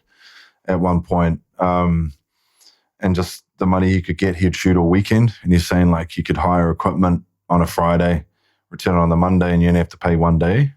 Yeah, so he could shoot like for 3 days. And he shot it all, and then it was like a hell of a process back then. Like we're so blessed to have the digital age. We can like just get stuck into editing at night. But back then you had to go and chop up actual film print. He was saying when he actually started going through it, he's like, oh, fuck, this looks amateur. But he could see his style in it. Yeah. So he knew. And that's what it is, bro. Like with me, I think there's something like that too. And I got to be true to, because I've already had, people like trying to give opinions, people, colleagues like blowing back. And it's like, and I think the cool thing is I've watched a few interviews now. Tarantino's kind of like, I know what you're saying, but, I'm here to do this film this way. So, you can either like, get on board with it or like best of luck to you kind of thing, or I'll go somewhere else or you can go somewhere else kind of thing. Mm. And I'm kind of like very much in that mindset now too. It's like, but I'll always listen. And if it makes sense, it's like, oh, fuck, you're right. But that's like being true to what I want to create. And then that just somehow ends up with a stylistic signature. I don't think there's any like, I have to do this specifically this way because of my stylistic signature. You're subconsciously aware of it, but you're not really trying to do anything with it. But you're not really aware of it. You shouldn't be aware of it when you're doing it because it's true.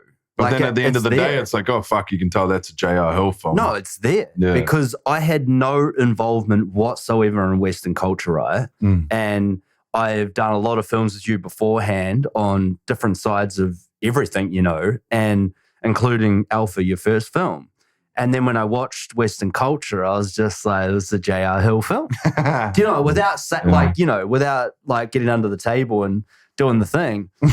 I know it was because I feel it. And like you say, I'm a cinephile, I love film, but the cinematic guy. It was there. Yeah. It was just there. It was, which is awesome to see because you don't know if it, like, I know for you it's going to be there because I know you pretty well, but you question that sometimes and you see it. But I saw like the whole vibe of everything was there. Like I was like, this is a J.R. Hill film, but it was an evolution of where it was at before. Yeah, and it's a like different genre. In its own way. Yeah, different genre. In its total own way. But it was there. Like if you played them back to back and you really knew what you're looking at, whether you do or you don't, you would feel that. I think even from an amateur would feel that. But from someone that knows what they're looking at, it was there. It was totally there all over. But it was like, and that's what I came to when I saw it, and I said I was blown away because of the growth of it. Like, whilst Alpha was a fucking fantastic film in its own right. Like, I think so. Like, even though I was in it involved, but I still think it was amazing. Yeah, I watched that again the other day. Yeah. Yeah, but and then I watched your Western culture film, and I could just see the growth in your creative expression in there in so many ways, but also maybe creative control, whether that's the right word to say about it. But yeah, just that growth and the level of difficulty of success of making that happen was higher probably in that film or whatever. But it's just, it was there. That's what I'm saying. And it wasn't lost.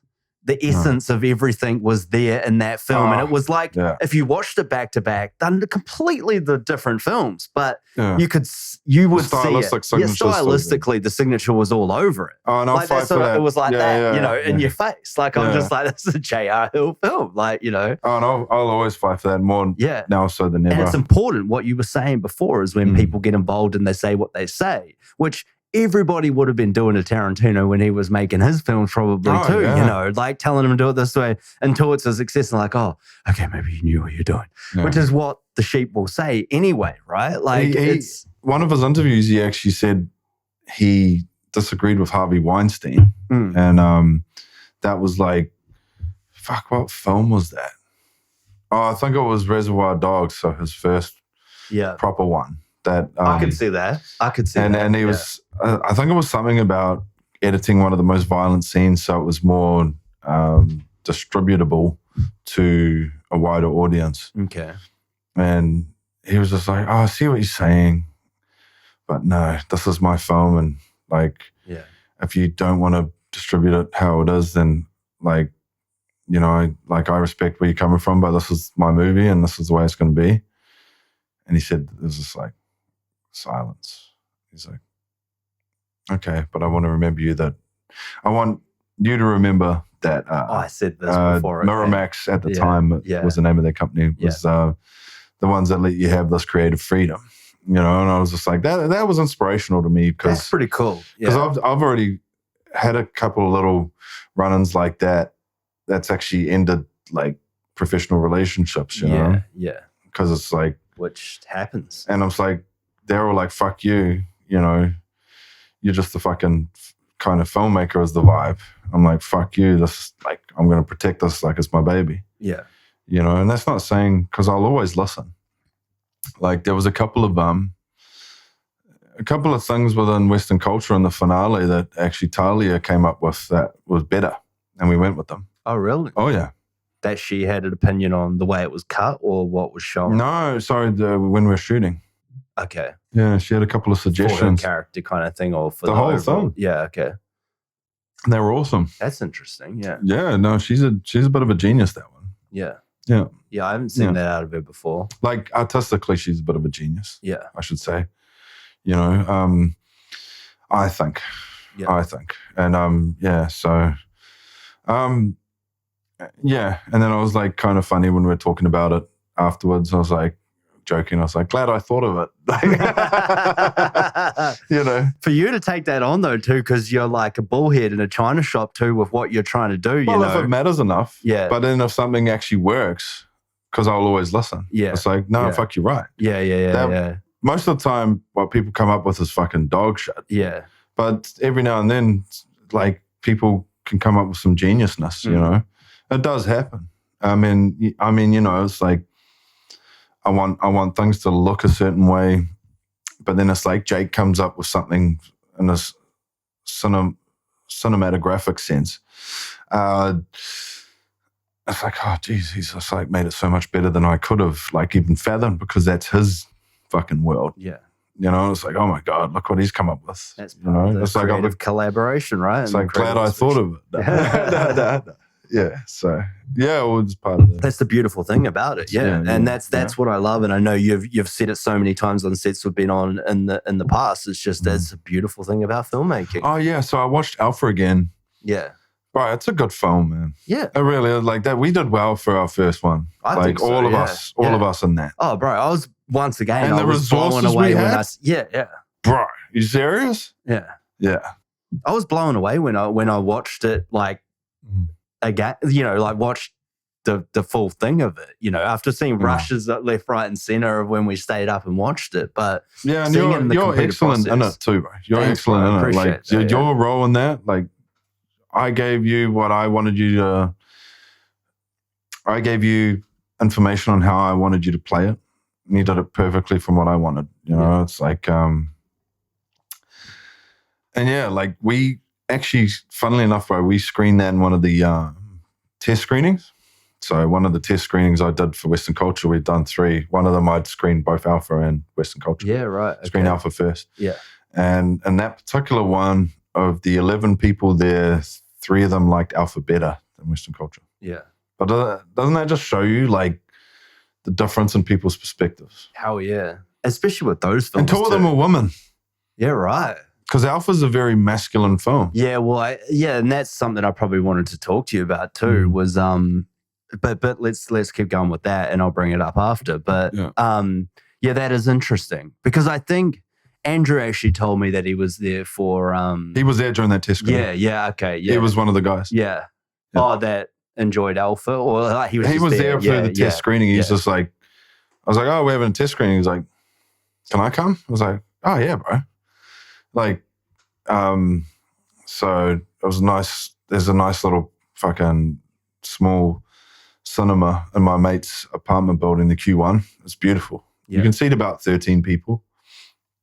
So I've done like 3 test screenings in there. Yeah, nice. Yeah. And Alpha was, And that was just like seeing it there again after being separated from it for so long and all like the journey. I was like, oh man, like what a great film. It's just like a couple of little spots where the sound's not perfect, but fuck, what are you going to do? There's like multi-million-dollar blockbuster films with those kinds of issues. Oh, there's holes in a lot of places that I see in films. I'm like, how did this get through? Yeah, it was a fucking awesome film, bro. And I'm proud of it. I always was, but just seeing it again after being separated. Yeah. And growing. Yeah. Pardon me, everybody. He's guessing. And growing. From there, it's like, it's just like I was blown away again. It's like we really captured something. I think so, yeah. And that's the same for me. Like I watched it, like while we were doing it, and then so impressed with how it turned out. I'm just like, wow, man, this is crazy. Like, because I remember being there for a lot of it, and from behind the scenes point of view, and just saying, and when you see it come together, you're like, fuck, we made a film.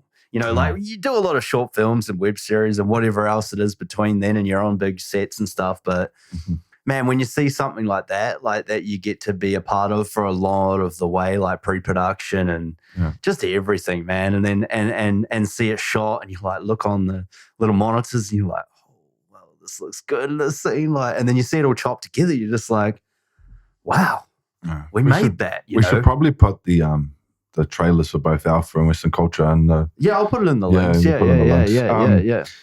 But yeah, like even a couple of the crew, we had a lot of student crew who did a great job in Alpha. Yeah. A couple of them were like, dude, I don't know what to expect. I wasn't expecting much, and I was blown away. Yeah. But it's like that actually fucking just proves, like, if you put down a good fucking script with like a solid storyline, and you stuck true to your vision, and you get at least like a few of the actors in the main roles that can carry it, you're going to come up with something. Yeah. And because on the indie game, it's like you do the best with what you got, right? You know that damn well. So it's like, but I think I've been lucky in terms of like the quality of people that I've been able to get into certain roles that have been like managed to either they're suited to them, or even like other than that, it might be like they just managed to pull it off. But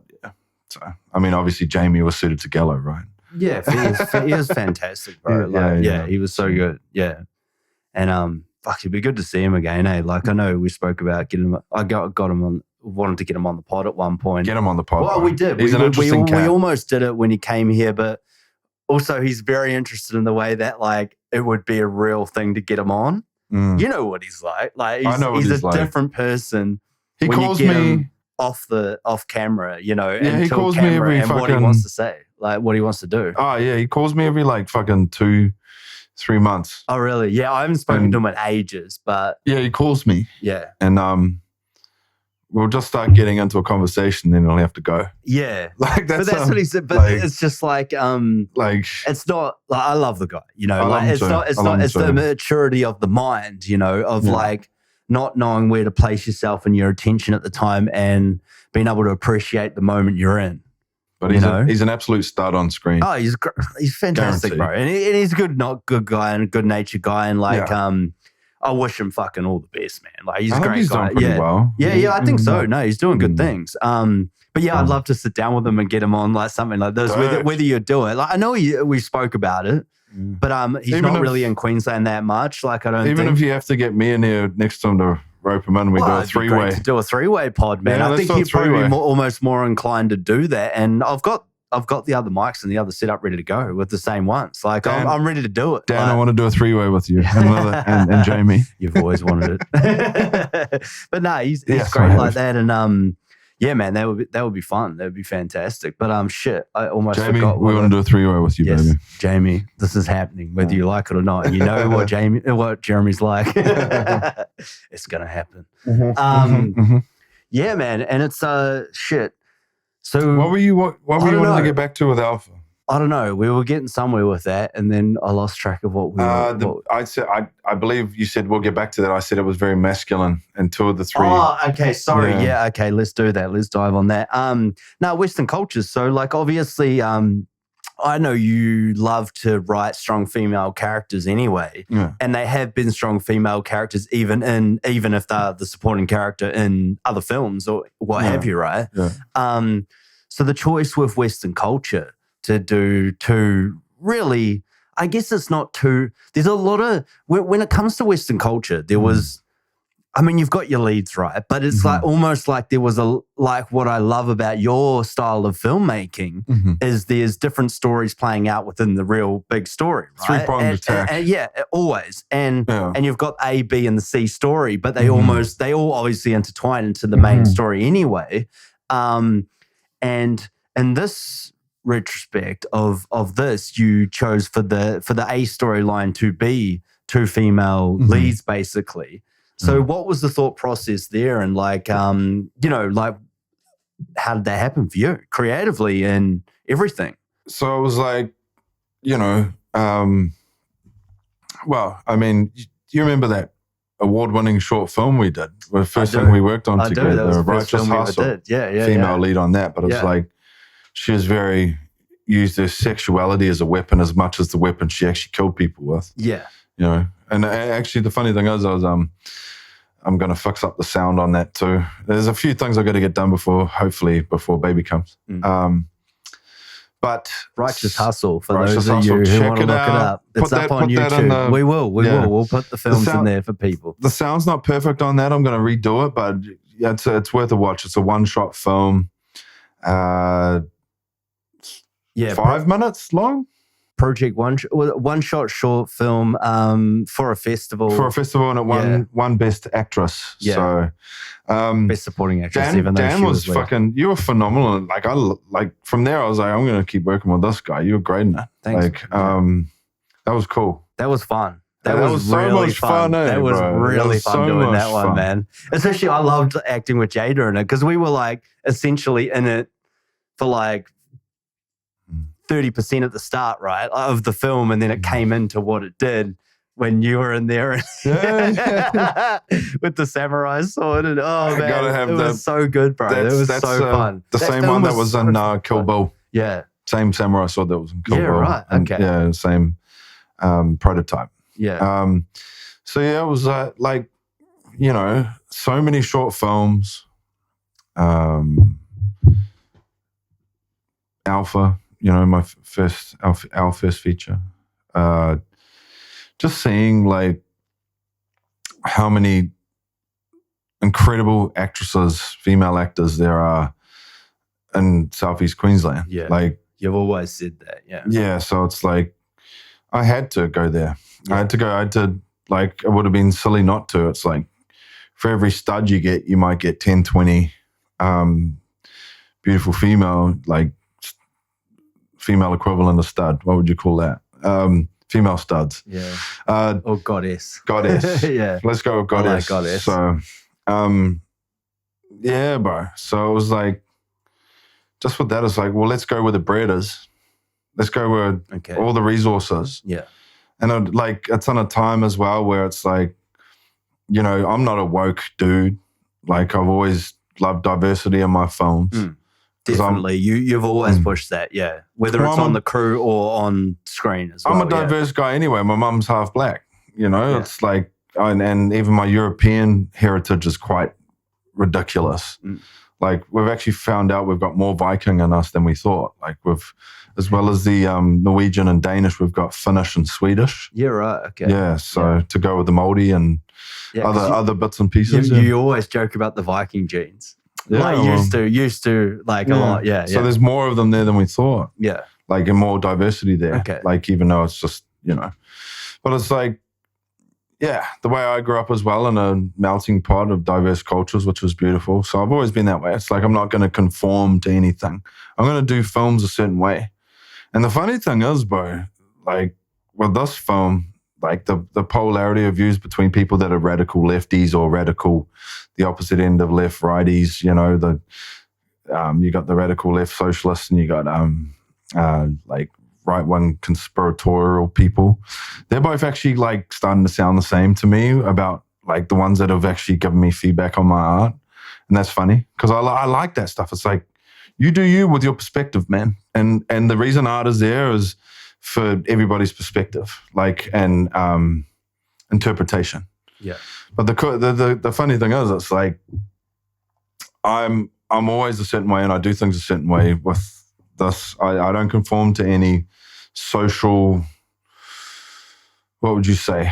Social axioms. Social axioms, parameters, axioms. Yeah, no, you never have. But, and I always respect that about you. And I think we both are similar in that way, is that we grew up in New Zealand. So there's a diverse culture there. There's Islanders, Maldives, you know. And we're probably like, even though there's always a lot of work to do, we were probably like a little bit further ahead of a lot of other places in theory. Yeah, I think so. I think so in that social development and just whatever our being. Like I never, you know, you come over, you're just like, fuck, dude, it's just another person. You know, it's just like, I don't even get it. I don't care what color he or she is, they're awesome. Or if you're a good person, you're a good person, man. I got all the time in the world for you. I'm going to sit down and have a conversation. They're cool. They're awesome. Yeah.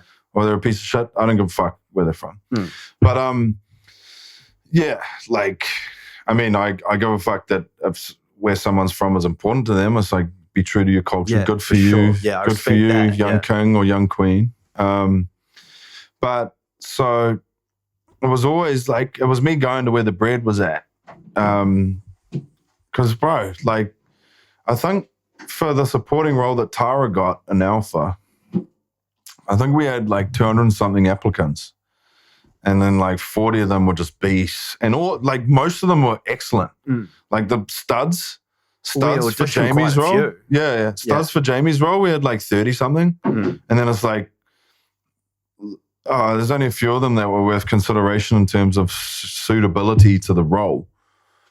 You know, and it's like, there's that much more like, young women that are just beautiful, excellent acting skills. Thank you, sir. Excellent acting skills and like drive and ethic to put it into practice. So it was like, dude, like, what am I, like, I have to go there. And then I really enjoyed it. And it was like, I think we had 400 and something, was it 300 or something or 400 or something? It's a long time ago now, applicants for the lead role that Talia ended up getting of Heidi in Western culture. And which she also auditioned for Tara's character role. in Alpha Master. Anthea. So, and she was excellent there too. Yeah, I know. You were blown away by her, and I told, like, you know, like I obviously was with you in the casting process of a lot of that too, and I knew you were gonna like her. Like that fire still burns in her from missing that too. Yeah, like I shot a showreel scene from Don John. You know that film? Yeah. Andrew wanted to do one, and he asked Talia to. Yeah, and I actually, it was the first thing I've done like directing wise in ages. I really enjoyed it in my man cave. Yeah.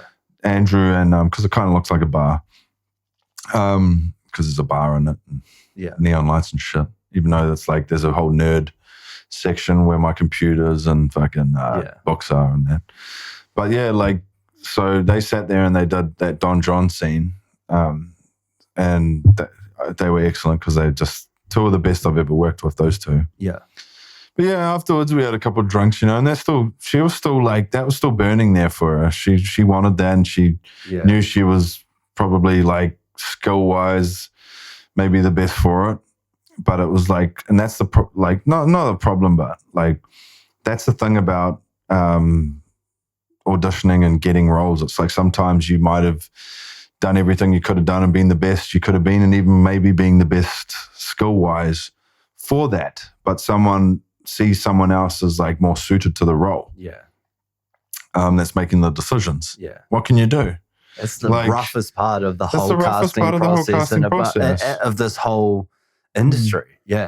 Because I remember you saying that. Mm-hmm. Yeah. But you were like, plenty of times before, Tara is this role. Like, she was too. But I think she was excellent. And if you know that, you got to go with that gut feeling.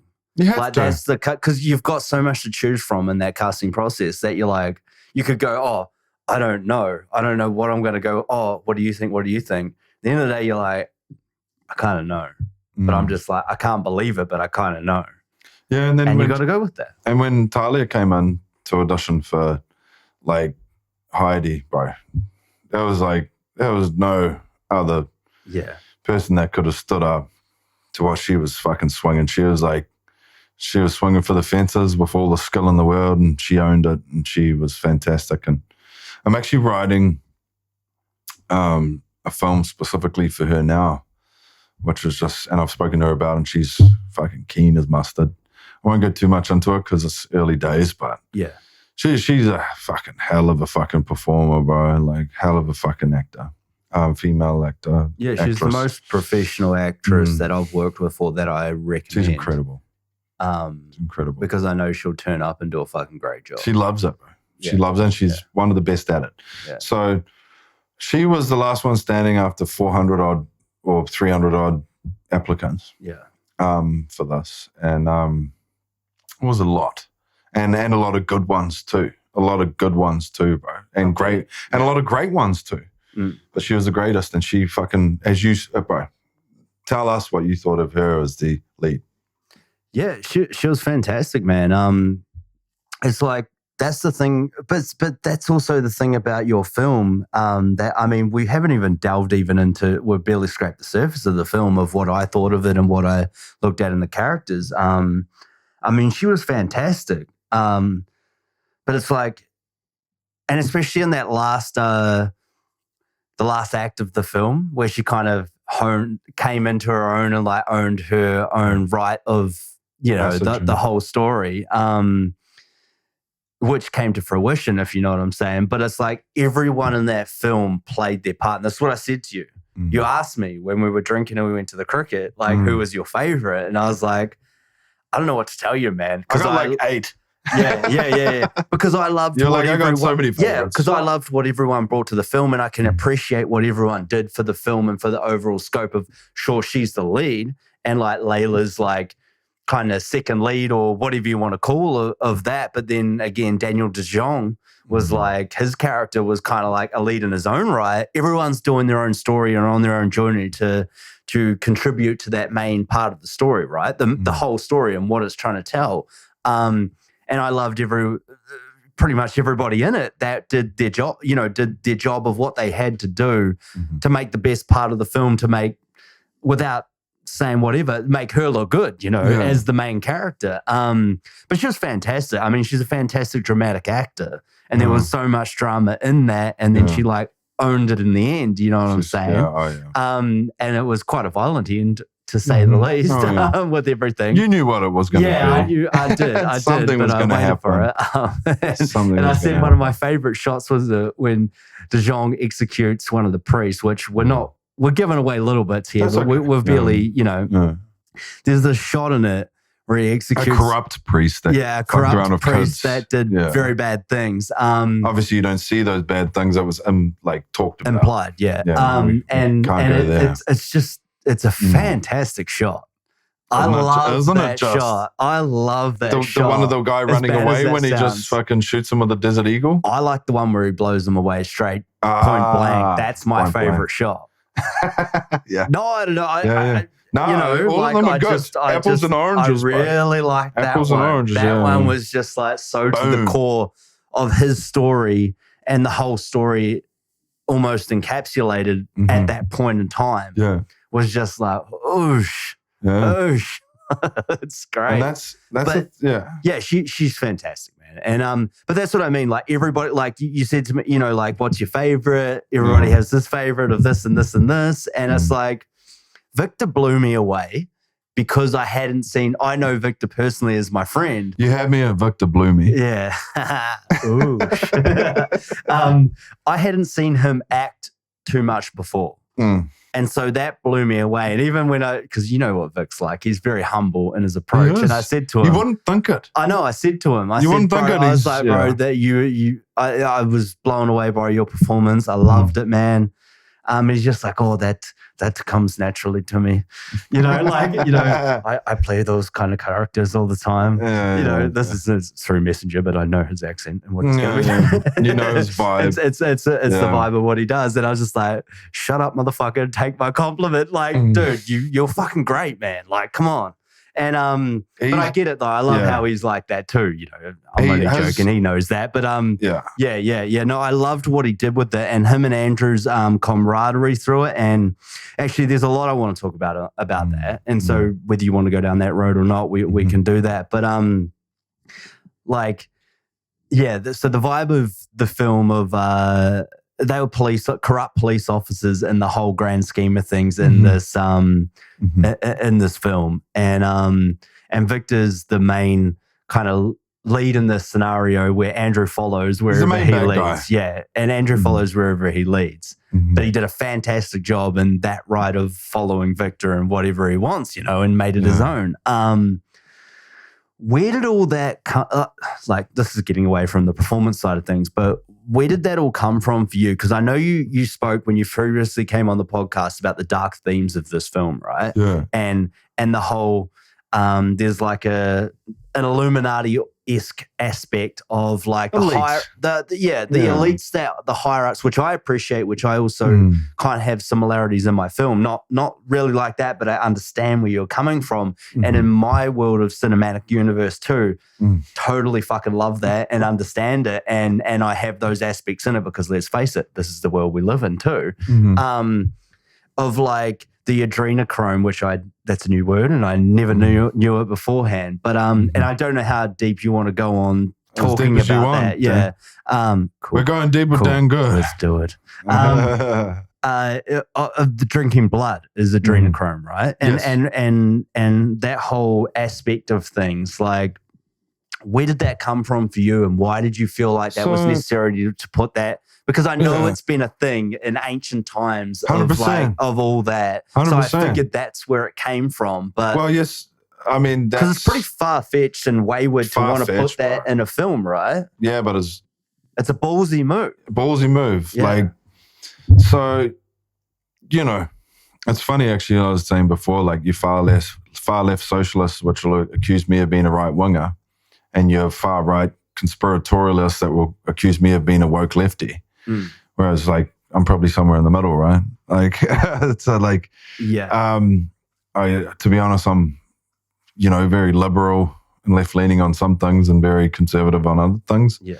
But I don't fucking put myself in one fucking category. Dude, I can't stand politics. I'm just going to say it right now. Neither. I couldn't even. They're all fucked. Yeah. So maybe there's a few good ones, but most of them are fucked. I think that's what's wrong also about this day and age is that we're all trying to put into some sort of category of race and creed or whatever you want to. Political affiliation. Dude, I couldn't give a fuck. Yeah. I hate politics. Political affiliation. I've never voted in my life. Haven't you? I can't vote here, but I've never voted in New Zealand either. True. But I couldn't care less. Dude, to be honest. And I know you've got on the rants a couple of times about politics in our little group chats. Yeah. And I just tune out because I see people as people, bro. I see people as people. There's not much to vote for in both countries. Yeah.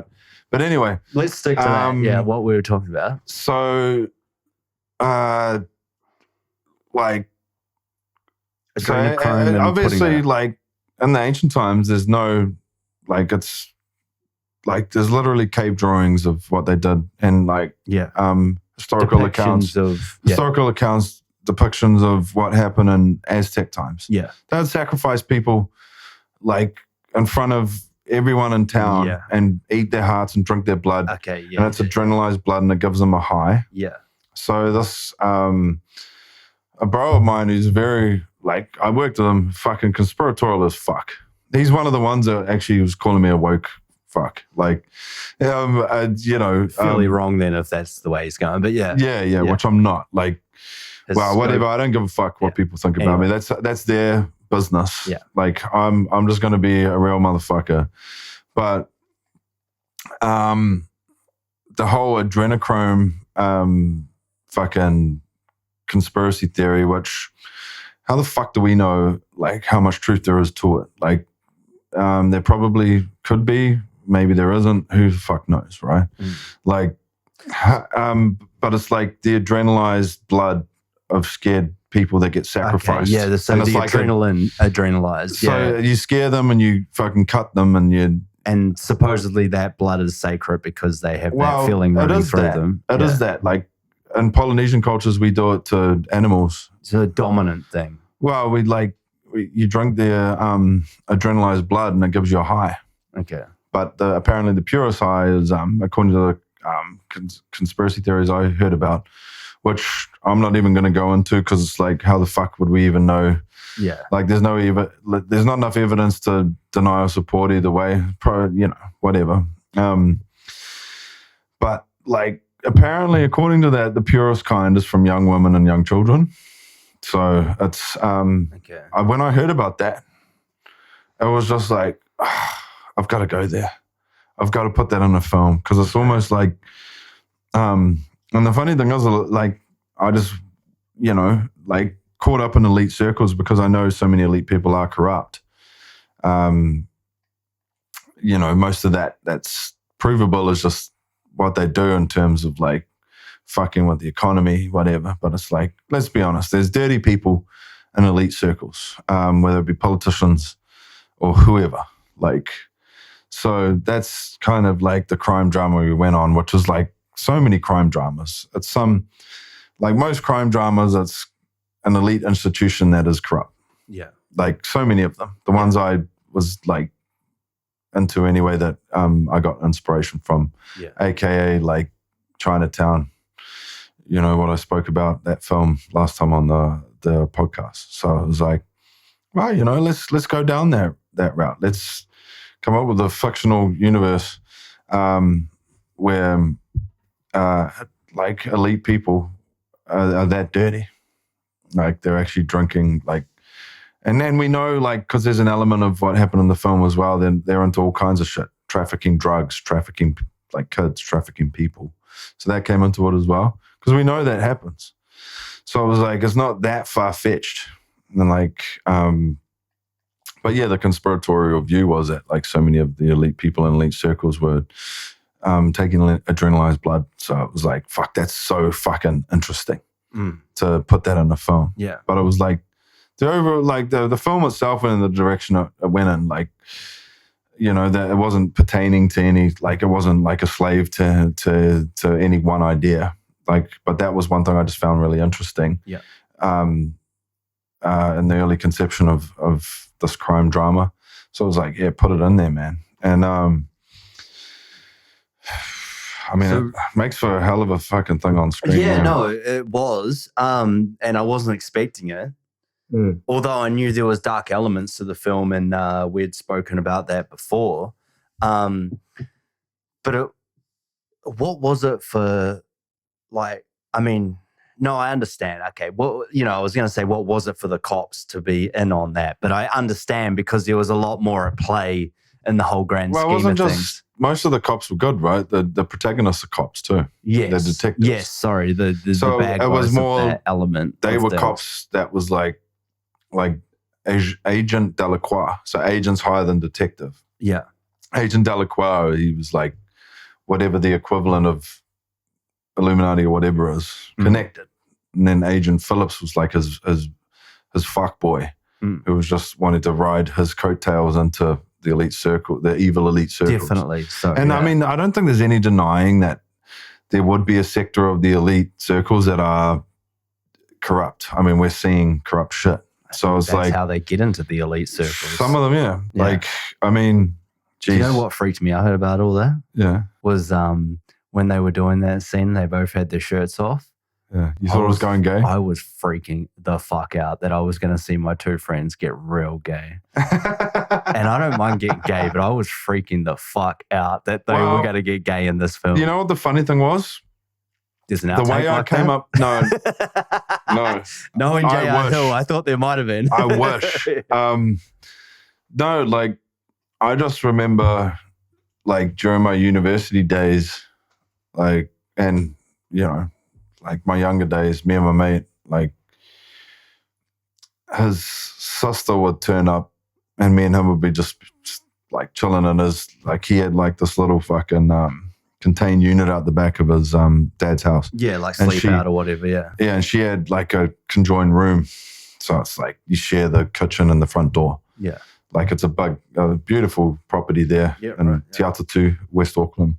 And she'd come home and she'd just shake her head at us, her and her boyfriend, because we'd be standing there in our undies just getting fucked up. Like, so can totally imagine that. That was all it was like, you know, wax over, like, and it wasn't even down to the undies. It was just shirts off. Yeah. The funny thing was, though, people with, like, you know, presuppositions about, because the funny thing is, there's like a whole culture these days of wanting to correct for, you know, like the whole woke thing. And some of it's probably has some merit, but it's like you don't want to overcorrect too much. You don't want to, yeah, I'm all about merit. Like in terms of like, I don't care who you are, like, and I don't care what you want to do. If you want to create a piece of art, and you can use whoever you like. If you know, I won't judge you on cultural anything. It's like, you know, it's I'll judge you on your character. But you know, it's the funny thing is, a couple of people that saw this film had presuppositions of obviously these people are on the right and they don't like woke culture or whatever the fuck. So they were like worried that it was going there, and they some of them actually thought it was like going down the vampire angle, like Twilight. I'm like, oh, that's interesting. It's like, no, I could see that. I could see why they would think that. Interpretation is always interesting when it comes to art. Well, that's art, man. Like but it's like, because it's like the aspect of adrenochrome is drinking blood. So it's like some of the people that did that, they saw it as vampire-esque. And then that particular scene where they got their shirts off, it's, we won't go too much into detail apart from that, but it's like what they were doing. It's like, the funny thing is that just the whole vibe of that scene came across homoerotic. It wasn't intended. Oh, completely. It was actually. It was all Andrew's fault. It was supposed to be. I love you, bro. You know I'm only playing. Yeah, it was supposed to be broy. Yeah, but the whole thing actually. But I'm all for like good performers, good actors. Something happens organically. Yeah. And you let it run. It's like I didn't expect that. It was good, but it adds dimensions, especially to what happens later in that scene. It's just like, because it never turns out that way. Yeah, it's just that scene just had a homoerotic vibe to it. I'm glad other people thought that too. Bro, so many people thought that. Bro, on the day, like some of the females, and I reckon it's because, you know, Victor's such a stud, and they all like stayed around for it. No, well, they all like they that's the last thing they would want to see. Oh, it was like the hottest guy on set. Like they were actually like, and most of them were part of the obviously all crew, but most of them were part of the makeup department, and some of the others were like PAs and stuff. They were getting uncomfortable with the homoeroticism, but I don't think it was intentional, like, at all. No, it just came across that way. Yeah. And then I was just like, let's go with it. Like, well, I think it's also because, like, clearly Andrew's character, Phillips, is trying to prove himself so much to the cause of, like, this higher up elite that Victor's kind of the gateway to his acceptance into that. Whether he's even remotely going to get there or not, like Victor may be playing him as a pawn or whatever. But that character would suck his dick if he asked him to. Yeah, he'd do anything. Sure. But that's what I mean. He played it so well that that's why I think it freaked people out and freaked me out. Even though I could take it away from knowing that I know these guys. And Andrew was fucking. Well, he was so phenomenal. Yeah. And at playing that scenario though too of like looking up to this monolithic creature of Victor's character and this to try and be accepted by him to then be expected into the elite. Fucking stud of studs. Yeah. Who's an evil piece of shit, and he's like that's the elixir. What made it so the elixir. Like that's what made it so much that way. That's what added to the vibe, and then the actors just let it go. And it went that way. Yeah. And it's funny, man. Like you never know what's going to happen with It's the beauty of filmmaking. Like you set it out to go a certain way, but organically it's going to go where it goes. Yeah. And unless you want something so precise and specific in a certain way, I think you'd be a fool not to let it unfold organically, and it just adds more dimensions. Well, as long as they achieve the motifs, the themes, the subtext of what it's set out to do, the material. Yeah. But what was I going to say before? Yeah, but the funny thing is, it's like, so going back, way back to what we're talking about, it's like Alpha, probably more masculine energy film, right? Yeah. A lot of people saw this, particularly with the two female protagonists, and with us following their journey through this story as a more feminine energy film, which it was. But it was also with a lot of dark themes, though. Yeah, well, they were Jungian. Yeah. Like Carl Jung, like Jungian themes. So it was like so Talia Heidi's character was like the descent into the animus. The animus as in the Jungian archetype of the masculine part of a female psyche. And anima is the inverse of that. Anima is the, I hope I'm getting those around the right way. I'm pretty sure I am. So the animus is like the male part of a female psyche. Yeah. So that, like, Jungian psychology was huge in this.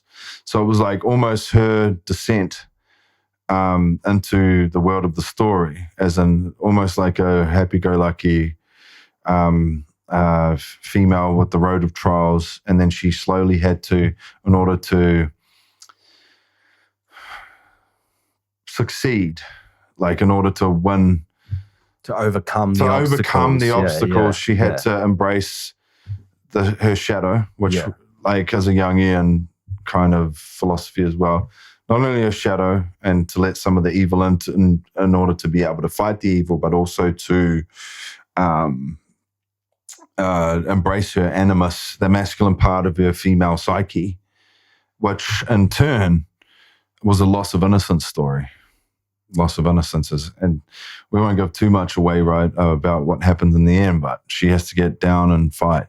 Yeah. Like they all do, like good, it's classic good versus evil story. And yeah, so that was kind of where that went, which was interesting, when it's kind of like Alpha was kind of like an artistic film that followed a mid-range gangster guy and an Italian gangster institution. It was an institutional film, right? Yeah. So it was like very masculine energy. Yeah. Stud of a man, Jamie / Gallows, absolute stud of a fucking character. So this was more like the uncovering of the fucked up shit in society, which does exist, at least on a basic level. Like, drug and human trafficking, which they find out is a part of this in the end, is a real thing in the world. It's like, that's fucked up. Like, no one with a good conscience can do that, right? So it's like female energy uncovering that. And then it's like having to almost embrace the shadow and the animus, the masculine energy, in order to evolve to the dark side, to be able to fight, but still maintain their purity as well. Like, well, not purity, but the goodness. Like, they're still inherently good. But, like, this is talked about in psychological circles too. It's like fucking, like a good, like a harmless man is not a good man, because they've got no other, like, they can't be forceful. Like, and the same with a woman, like a harmless woman.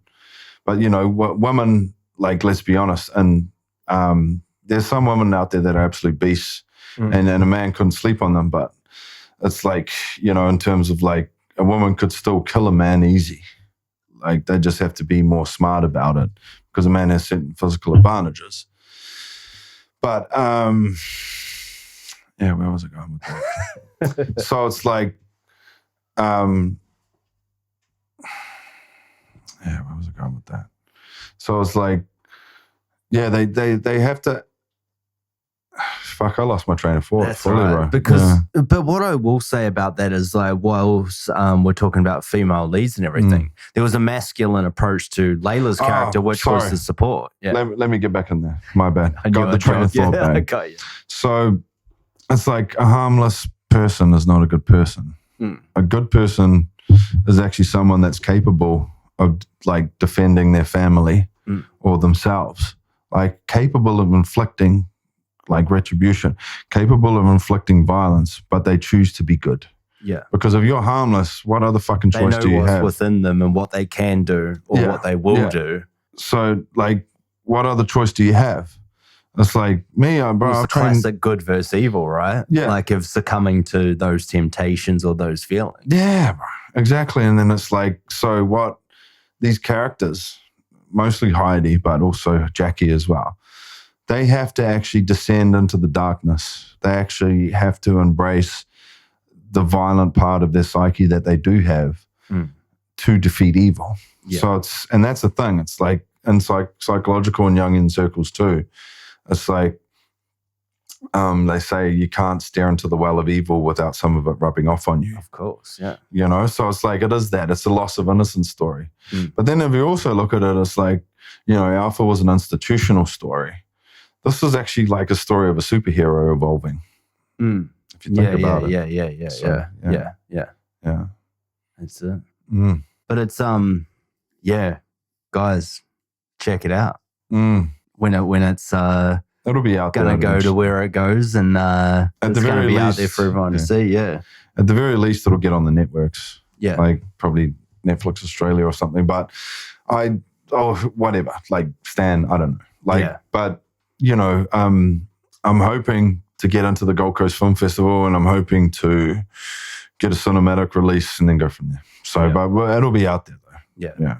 And it needs to be seen, as well as Alpha and as well as a lot of films that you have. Yeah. I'm pretty confident Alpha will get on the networks too. So I'm just going to sell it straight there. Yeah. So now that I've got it back. But yeah, I need to take another slash. Do you? Racehorse. Okay, do it. Right. We're back, guys. We stopped for the third time. Cheers, brother. Cheers, sir. Shouldn't be too much more of a like racehorse of this. We stepped up to the whiskey, guys, just in case you're keeping track. Yeah.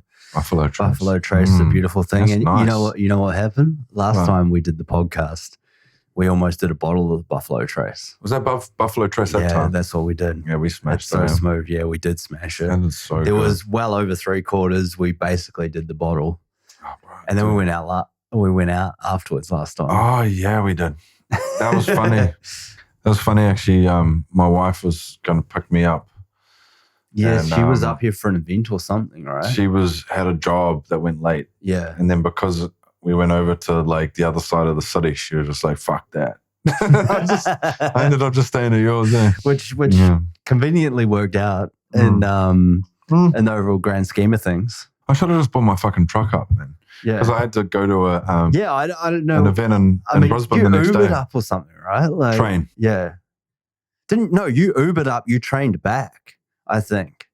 No. Yeah, because you had some Uber driver, you said, I think. Like some random like Indian dude or whatever. We were playing with the Warriors, but maybe it was a cricket dude. I don't know. Yeah. I think you you Ubered up or something, which I thought was madness. From the train station. Maybe that was I wouldn't Uber from the Gold. Yeah, no, because I thought it was a long way. Well, from your part of the Gold Coast, which isn't as far as what you used to live, yeah.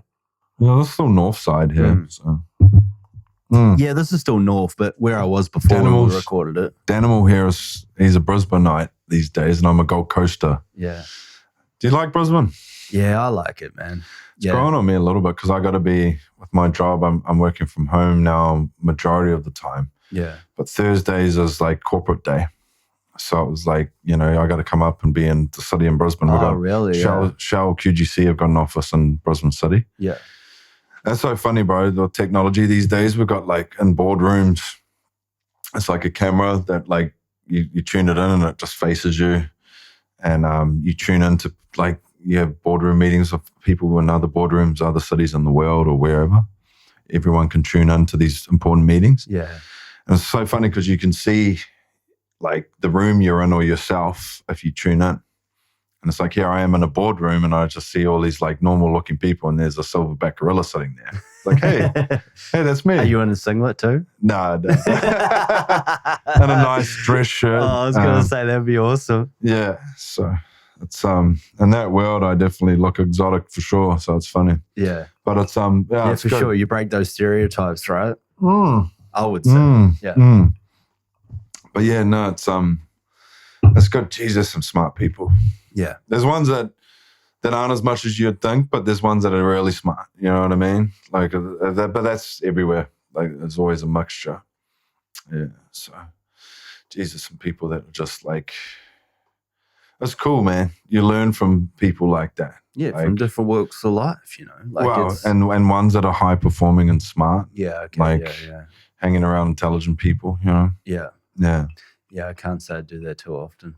No, especially not right now. No, I do, man. I appreciate everyone and their worth of what they bring to the table, and what they bring. And I think that should be the focus of equality. Is that what everybody brings to the table, no matter, race, creed, religion, whatever it is, color of the skin? Well, it just comes back down to, like fucking take people at their worth. Yeah.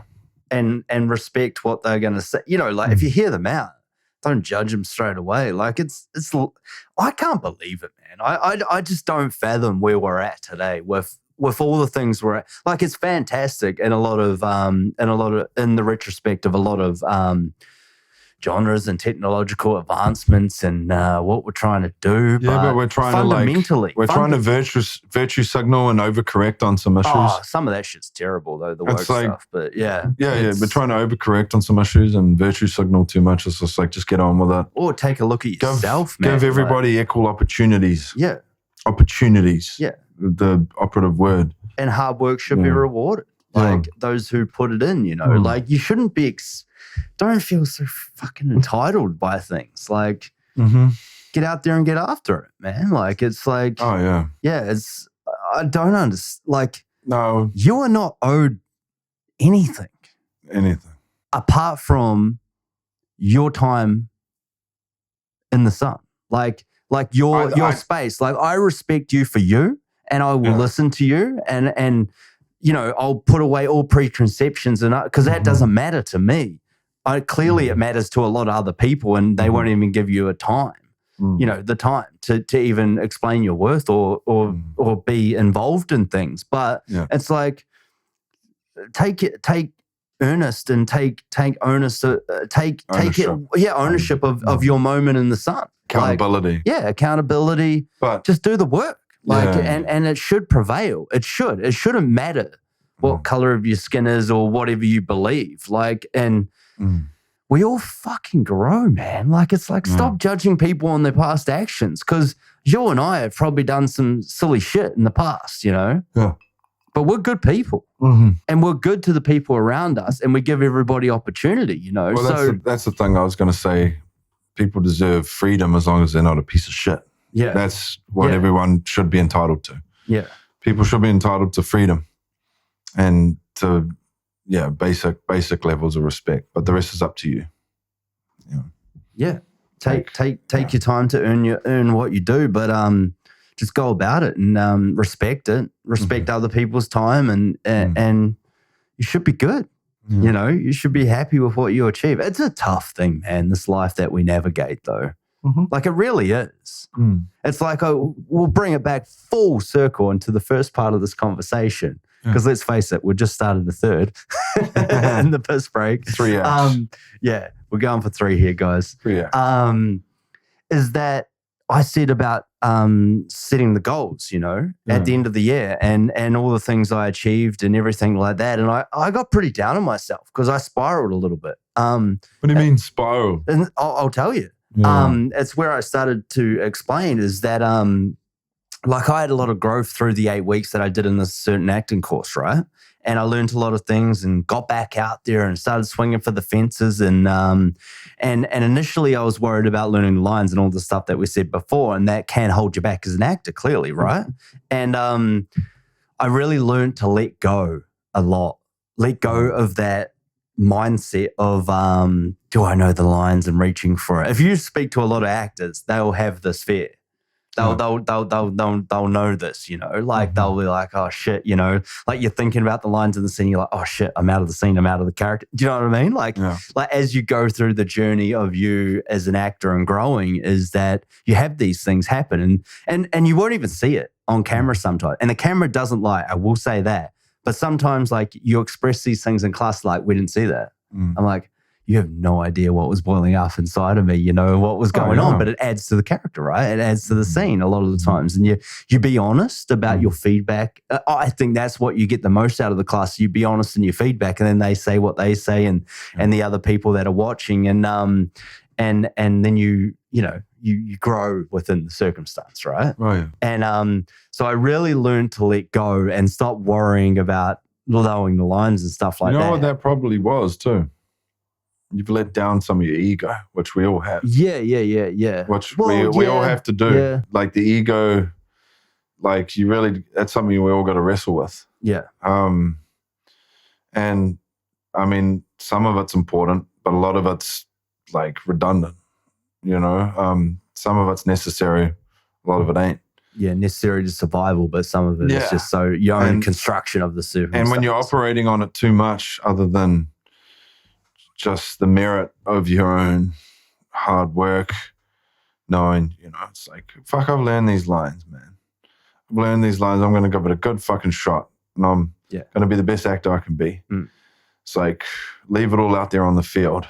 And that's the thing. It's like the same in any quadrant of life. It's like, and that's what it comes down to again as well, like merit. You know, I believe that's the most important thing. And then it's like, you got to give yourself that. It's like, you know, man, like, have you put in the work? 100%. Yeah. Yeah. It's like, have you put in the work? Because people that haven't, they know. The one person you can't lie to is yourself. Well, there are people that, self-deceive. But most of us, you know, it's like you can't lie to yourself and get away with it. It's like, we know what's up. It's like, if you've fucking left it all out there on the field, like you have done all the work and then you've turned up on the day and given it your best shot. Yeah. What the fuck else can you do? What it was is that I knew I put in the work, right? Like, because I was dedicating, which I spoke to you about a bit off mic, you know, like as I put in the work, like I was learning it, I knew it, and I surprised myself. I knew it. I fucking knew it. Yeah. But sometimes I would drop a line, right? And well, you know, not sometimes, but like, you know, the odd time I'd drop a line, ask for a line, boom, go back into it. But what I do, whether it's subconsciously or in the moment, is I beat myself up. I'm very, very hard on myself, which I know you probably are too. And that's what that I know we're like. I know you're like that too. Yeah. And so like I would beat myself up after the fact, but I've got to drop that and do the scene. You know what I mean? Like, which you got to do that in an instant, and that's part of fucking acting, right? Yeah. But I did that. Yeah, I did that a few times, but I mean, I did some great scenes too. Like, don't get me wrong, but I really let go and let myself let go in several scenes, and I learned a lot from the whole thing. But which was fantastic, you know, and great to do. And I got a lot from the whole 8 weeks that I did. It was that the way I have gone about my business or whatever it is that I am very hard on myself, but I feel like that gives myself room to grow, you know, and I got to put that pressure on myself to be better. Well, it's better than thinking you're better than what you are. Exactly. But there is a detrimental fact to that too, where you can go over the line. But most excellent people have that. Yeah. Well, Michael Jordan, with, bro. That's what I battle Michael with. Jordan? Yeah. Bro, yeah. Bro. You know what I mean? Like guys like that. Yeah. Yeah, because I'm very competitive. Like, but that doesn't really help you in the acting space a lot of times. I don't think so. I don't think so. Can't in that class scenario. This is what I'm trying to get to, is that what I tried to get to in the first part of our conversation is that the class environment is very different. And you've got like 20 odd actors, right, watching you do your thing. And so it's a very bizarre scenario. And why I will get to is that I learned a lot, but also that it's not my best learning environment. And I'm very aware of that. But I did the best I could do with what I did. And I learned a lot and I grew as an actor. But I really learned to let go in about the 6 to 7, 8 week mark. Like really let go. Loosen up. Yeah. Well, not even that, of just of being aware of all those scenarios. Probably 3 or 4 weeks in, really. But then really started to come through it. And then I think other things started, like I started to beat myself up because I didn't do as well as what I wanted to do, you know, like because I have high expectations of myself and what I know I can do and what I know I have within me to unlock. That's okay. But how close did you get? Well, how close is anything in this game, you know? Like it's hard to measure sometimes. You can't measure it, right? You really can't. You can't. Like it's just what is and what is. Interpretation. Yeah. To the own self. Yeah, you know someone who can do a bit, you know someone who's excellent, you know someone who's terrible. Yeah. In theory. But then again, there's some pretty big Hollywood stars that are not great actors. There really is, man. Yeah, there is. And it's like a lot of what some things I saw that. Sorry. No. But there's a fucking lot of untapped talent. Yeah. And say theatre and stuff. Yeah. There's probably some of the best actors in the world that are not given the exposure that they probably should get. Yeah, for sure. So what were we going to say? I don't know. Fuck. Nah, it's just no. What I'll say is it's just and there was a lot of things that, and this is the best part about doing that with you know, one of the top casting directors from Queensland. There was a lot of like. They encourage you to be vocal in the class, right? Yeah. And there was probably me and another guy that were like the most vocal throughout the whole thing. And he was just encouraging everyone to fucking get into it, but they wouldn't. Like, and it's like, and a lot of people were too reserved. Yeah. Oh, so much so. Like, but we would just, you know, because, and I'll always look at a positive spin on a scene. I'm not going to give negative feedback unless I really think it will help the person grow, you know, but a lot of people won't say anything. I like the way you just said that, bro. Yeah. I like that. You're going to give a positive spin unless the negative feedback will help them. I like that. Yeah. That's probably perfect way of that's basically being towards an actor. Yeah. That's basically how I live my whole life. Like I'm not going to be quarter mile at a time. It's not how you stand by the car. Let's not go to Vin Diesel, right? Yeah. But no, that's it though, man. That's how I rate everything on IMDb. That's how everything I look. I'm going to give it a positive spin, man. I'm going to find some positives in the scenario to give you a boost. That. But unless I feel like you can go from shit. But I could be wrong too, bro. Like that's the thing. Yeah. But I mean, at least I'm willing to express it, whereas most of them weren't. None of us are right all of the time. None of us are right all the time. None of us are right. Yeah. Unless you're my wife. She's always right. She's always right. I actually said to her, she's like, you know, I'm right. And I'm just like, yeah, okay. And she's like, it doesn't help me to be wrong about this. And then somehow it got to the point where she's always right. Yeah. And I was just like, that must be such a burden for you, babe. Being right all the time, having that infinite wealth of knowledge. Yeah. And she just gives me the evils. Like, I know what you're doing. You can't fucking, you know. Must be like you have to be there. That brain growing, you know. What am I thinking? So is she going to attack like the me? Archetype alien and what's that one where they come to, I'm totally blanking on what it is. Those little aliens that come to Earth. Attack Mars? Mars Attacks? Mars Attacks. You know how they got the big brains that like grow out? Yeah. They oversold that. I did not say that. They oversold that. Like, yeah, it's just massively so. The archetype of an alien is to be smaller in stature with a bigger brain. Yeah. Which is what they actually think. Reproductive organs and everything. Smaller or if not down to, it's like more production line shit. Yeah. But like bigger brains, which is what they reckon we're slowly evolving towards in a loose sense. Yeah. In a loose sense. Yeah. Like, so yeah, but that's funny. It's like I've just got that was funny. Like the way in which said that, I was like, is she gonna fucking attack me right now? No, because she laughed about it. Because she's like, I get your humor, but motherfucker, I'm watching you. She looked like she was gonna attack me. Yeah, like she knew I was being ironical. Yeah, maybe. Yeah, like the most I am capable of sarcasm. I'm not really a sarcastic person, but that might be deemed as sarcasm. You do it a little bit. Come on. Do I? Do I? Yeah, I think so. There you go. But yeah, what I was saying. Hit me, Daddy. Yeah, hit me. I will. What I was saying is about the spiral was just that I think I put so much on the last class because I really felt like I tapped some potential of really letting go and the worry of those lines and fucking everything else. 8 classes? Yep. And so, 1 a week.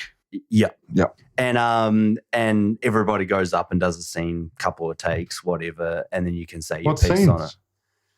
A lot of different. Well, the funny thing is, like we were doing scenes that I know that people in like the advanced classes were doing, but some weren't. Like the younger ones weren't, but like a few of us were. You did your due diligence and. Well, I knew because I knew people that went before me and were doing the same scenes that I was doing, and some of them were doing their own 2-page scripts and shit, whereas I was getting 4 every week. Yeah. But that's fine, it's a test. Sometimes less is more in the fact that, like, if you do less, you have to. Well, we did do less. You sometimes. have to do more with it. You know what I mean, or have to do it more precise. Yeah. Well, so there were some scenes where we didn't have a lot of dialogue. And whereas the other character did, and we're on screen as an audition class, like of being on screen and the other person's off. And so you got to do what you got to do, right? And a lot of it called for fucking nothing. Like, but were these preset scenes that like had been in films before or what? Yeah. So we did a lot from older films, from Barry, the TV series. Yeah, we did a few of those, a lot of new ones. He throws a lot of people the same scenes, I think, that he does a lot of the times, but he tried a lot of different ones as well, I think, from what I understand. But no, it was all good, man. It was just I didn't do as well as what I built myself up to fucking nail that last scene, if you know what I mean. And I got down on myself, although he still said it was probably the best work I did in class. That's okay too. Like, it's okay to get down on yourself for performance, but I don't think it's okay for you to lessen your self-esteem. Like, keep a high self-esteem in yourself because you're going to be a beast because you're going to put in the work. All right. It's like, don't think less of yourself, but by all means be hard on yourself with your performance and practice more and do things that will help your performance. But don't think less of yourself as a person. That would be what I would say. Yeah. See, unfortunately, that is the Pisces trait, maybe, or just my trait. Well, you're a water sign. You're more emotional. Yeah, I'm totally emotional, bro. That's what's up. I'm pretty I understand it a lot, like I really do. And you've said before that you feel like I've got a higher emotional intelligence than you do than a lot of than whatever. Which helps with acting. Yes, I think so too, and which is why I am able to give the feedback that I do. Well, it helps with a lot of things there. Yeah, in life. Yeah. And I mean, no surprises with a water sign that might be what's up. But so thank you, sir. That should do quite nicely. just so anyone's looking. Oh, they should fucking sponsor you for this shit. They should. There's a few things they should sponsor me for this shit. There's probably going to be a good 350 people that fucking get onto this at least. That's right. But cheers, bro. Yeah, cheers, brother. Man. So I didn't get cigars too. I strapped for time, but then again, it'd get real smoky in here. It would have. I was thinking about it for about the last few hours. Like, I'm going to have to air out this room for weeks to try and get that cigar smell out. But I would have done it because I love you, and it would have been awesome. We'll do that in my man cave 100% because that'll air out fast. Yeah. I'll just have to, square it away with the wife. She'll be fine. Yeah. You say that boss. now. This is about the permission that he's asking for right now. Yeah, the boss, bro. But I'll just finish that thought though. Like, it was one of those things that I just spiraled because I was like, I think I put parameters on doing so well on that last one. I grew so much through the whole process, and And I felt like started to let go like a lot, and especially in the 7th week, like I watched some of the footage back because I didn't for quite a number of weeks. True. Yeah, well, sometimes I would watch it and sometimes I wouldn't because I didn't want to. I just wanted to do my thing. I always find that interesting how actors are about watching themselves. A lot of actors are very different about all that. Trust me, a lot of them will not look at all. I've had a lot open up to me in like more recent, but over time too. So I'm always interested in the perspective. It was hard at start at first, and then I got real good at watching myself. You have to. It's part of it. Maybe. Whatever, then again, you have to. Fuck you, Jeremy, with your arrogance. I mean, some people just like to leave it all on the field and then say fuck it, and that's okay too. I appreciate all aspects of it, because at the end of the day, who are we to say what is and what isn't? I know Andrew hates watching himself, and he's one of the best actors I've seen. Yeah, and he always like overthinks it at the start and then gets better. But a lot of actors, it's funny. They hate watching themselves. And I kind of love that because I'm like, well, I know then that it's like they're doing it for the actual experience. It's like that, some people want to see themselves on, like maybe it's a narcissistic thing. They want to see themselves there. And that's okay too. There's a lot of that too. That's okay too. Like if that's, you get in there and you put in the work, like that's your right to do that. But the purists, maybe not. Like, see, I don't mind watching myself if I'm in a scene. Like I'm actually quite, that's not even me. It's like, fuck you, I'm going to judge you how I judge everybody. Like, you fucking piece of shit. Like I'm going to be ruthless with that too. Yeah. It's like, oh, I was good there. Oh, I was fucking stupid there, But like a lot of fucking like purists actually do it. Well, Johnny Depp is famous for it. Oh, bro, he's the most famous. Doesn't watch himself at all. Yeah, he hates it because he's like, that's why I thought I knew I fucked up when I said you have to. It's like, actually, no, mate, I'm wrong. It's such a weird thing. But for me, if you want to grow, But he's already a fucking hell of a fucking actor. Yeah. But I mean, like, if you really want to pick yourself apart, and if you can find a way to be honest with yourself without lowering your self-esteem. Early on, I think you have to. You got to watch yourself and know, like, oh, fuck, that was shit. I know, here's what I do to improve. Or how the fuck do I improve? Who should I ask how to improve? Like, because, actors come and talk to us directors, man. Like, fuck, people I've worked with, I'm more than happy to talk to you about my perspective on stuff. But, I find like it's like, with ones like that, it's like they find it hard to watch themselves. It's like, well, I know what you're in it for. Like you actually like being on set and performing is like a part of you, right? Like it's like, what else could it be if you don't like watching yourself? It's the core fundamental, I think, to any actor that actually stays in the game longer than 5 or 6 years, and actually is doing the work, is someone that wants to do it that way. Still could enjoy watching themselves, but you have to enjoy the process. Yeah. Because it's fucking phenomenal. Like, that's what I'm saying about the class thing and everything and whatever, is like you say, hands-on, which we both respect, is the best way to grow. Then it's like churning out emotions from scratch. Yeah. It's like you're not reacting. You're not being a normal emotional person in a situation. You're fabricating those and making them real. Yeah.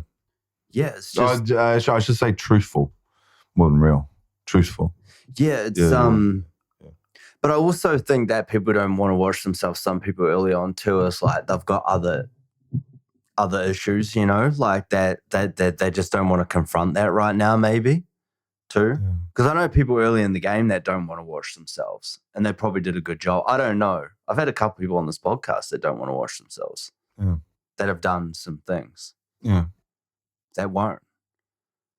And I know, and I respect what you're saying first, because I think early on you're like, fuck yeah, I'm in a movie. I did this thing and it's cool to see. And then you go to the thing as like, once you come out of it, you're like, fuck, I was pretty average. Oh, yeah. And I want to get better. And then I'll watch it to get better. And then I'm like, okay, I realize this now, like of how I need to get better and things that I need to work on from watching myself. It's a fine art, like to doing that. And remember you said earlier, and thank you, by the way, for the compliment. I think you're an excellent actor too. You're saying I'm like, Jeremy's a this, that, and the other, but he's a good actor. I appreciate that. And you know what's funny? After Western Culture, a lot of people have said that. Like, oh, wow, like you were fantastic, like your cameo. And even Talia said, she said, what do you go, mate, you got chops. Which is like a very Australian way of saying, you know. That's a very Australian way, mate, you got chops. Yeah. And so it's like, and Andrew wanted me to do a fucking, we did a scene where I just set up the camera, this camera here, and me and him did a scene together for his show reel, which was funny, which was cool to fuck around because Andrew's very, he's into his exploration. So it doesn't matter if we do something fucking stupid, you know, we're trying to find something. Yeah. But, yeah. Like, so a few people have said, yeah, you got some chops or yeah, no, you've got some skill. It's like, well, see, I like had cameos in my short films and some of them were shit. It's like, you know, you look at, it's like, oh, fuck. Like, and then you try some things and you realize what actually, at least what, from your perspective, or you get other people's perspectives too on what looks good, man. Or what you like. See me, I feel like I've got a really good filter, a really good understanding of what actually is good. It's a bit different, like, you know, because everybody's a film critic, man. Everybody's a fucking film critic. Everybody's a critic of everything. Every fucking person out there has watched fucking at least hundreds of films, if not thousands, right? Yeah. Everybody's a fucking film critic. Yeah, right? Everybody is. Yeah. Everybody is. So, you know, but yeah, it was like really getting perspectives of people, or even like being honest with myself, like knowing, you know, being a cinephile myself and being like able to walk across that bridge from just a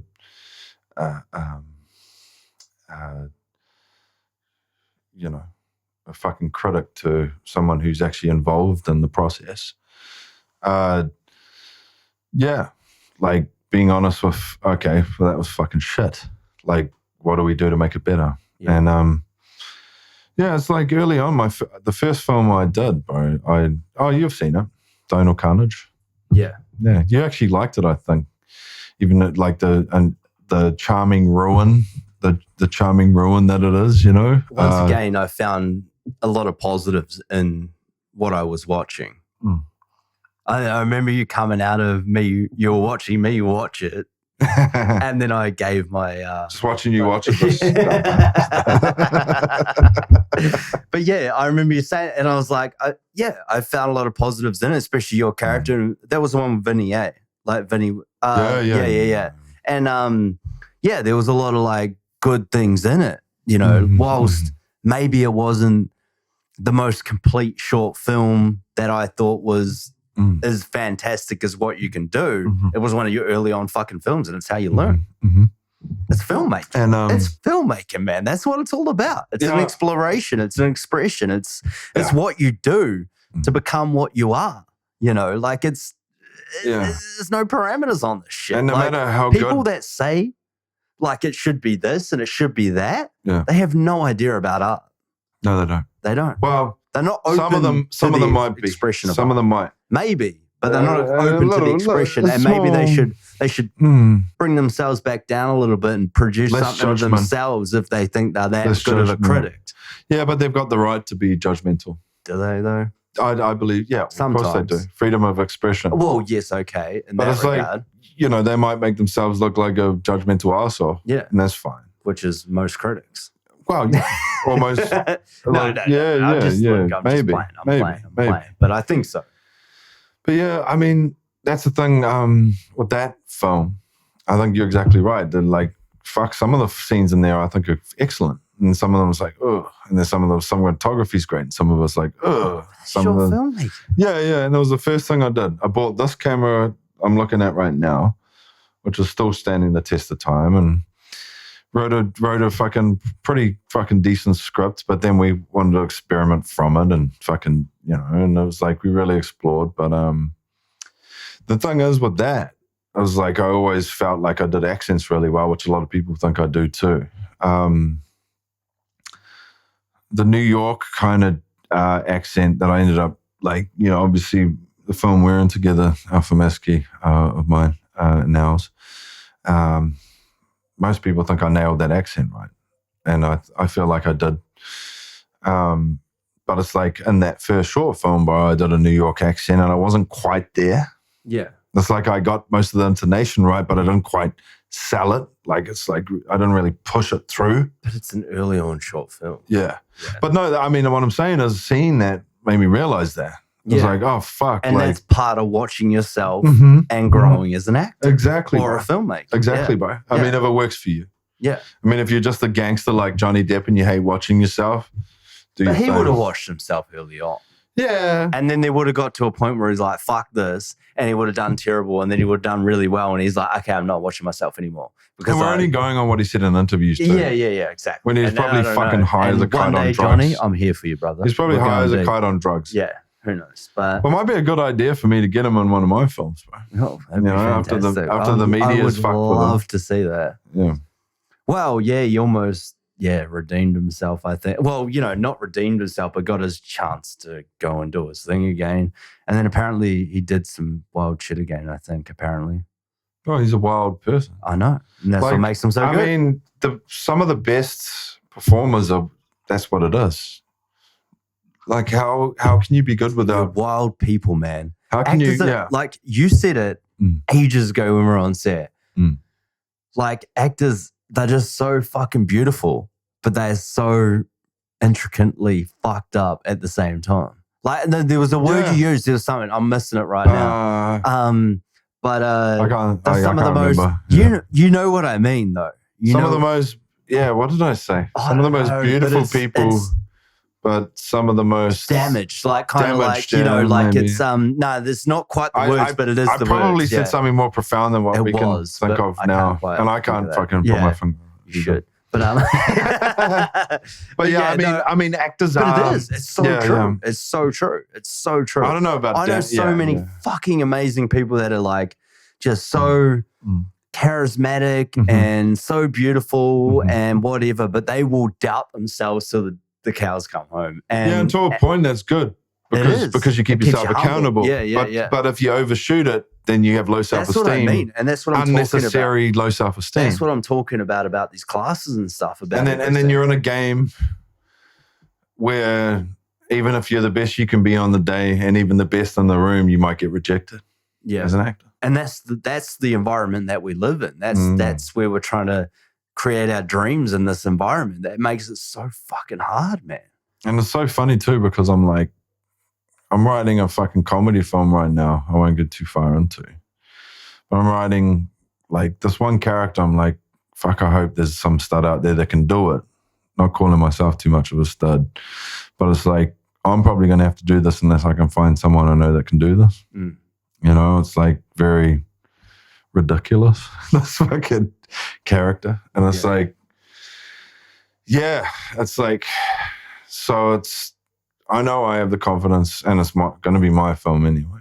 It's like, and I know I got the chops to pull it off. Like in terms of comedic, that's something else. Yeah. Well, at least what my interpretation of it. You know what I mean? So, but I want to do a smaller role, so I hope I can find someone out there that can do that. Yeah. But I mean that's the thing. It's like you've got like an industry where. Early on, you're probably not going to get paid much, but then at the higher end, you get paid a fucking shitload. Yeah, you got that is the industry. Yeah, you got it's like the most fucking ridiculous. Like people talk about. I love that part about. People talk about people that complain about the deferred payment and all this kind of stuff.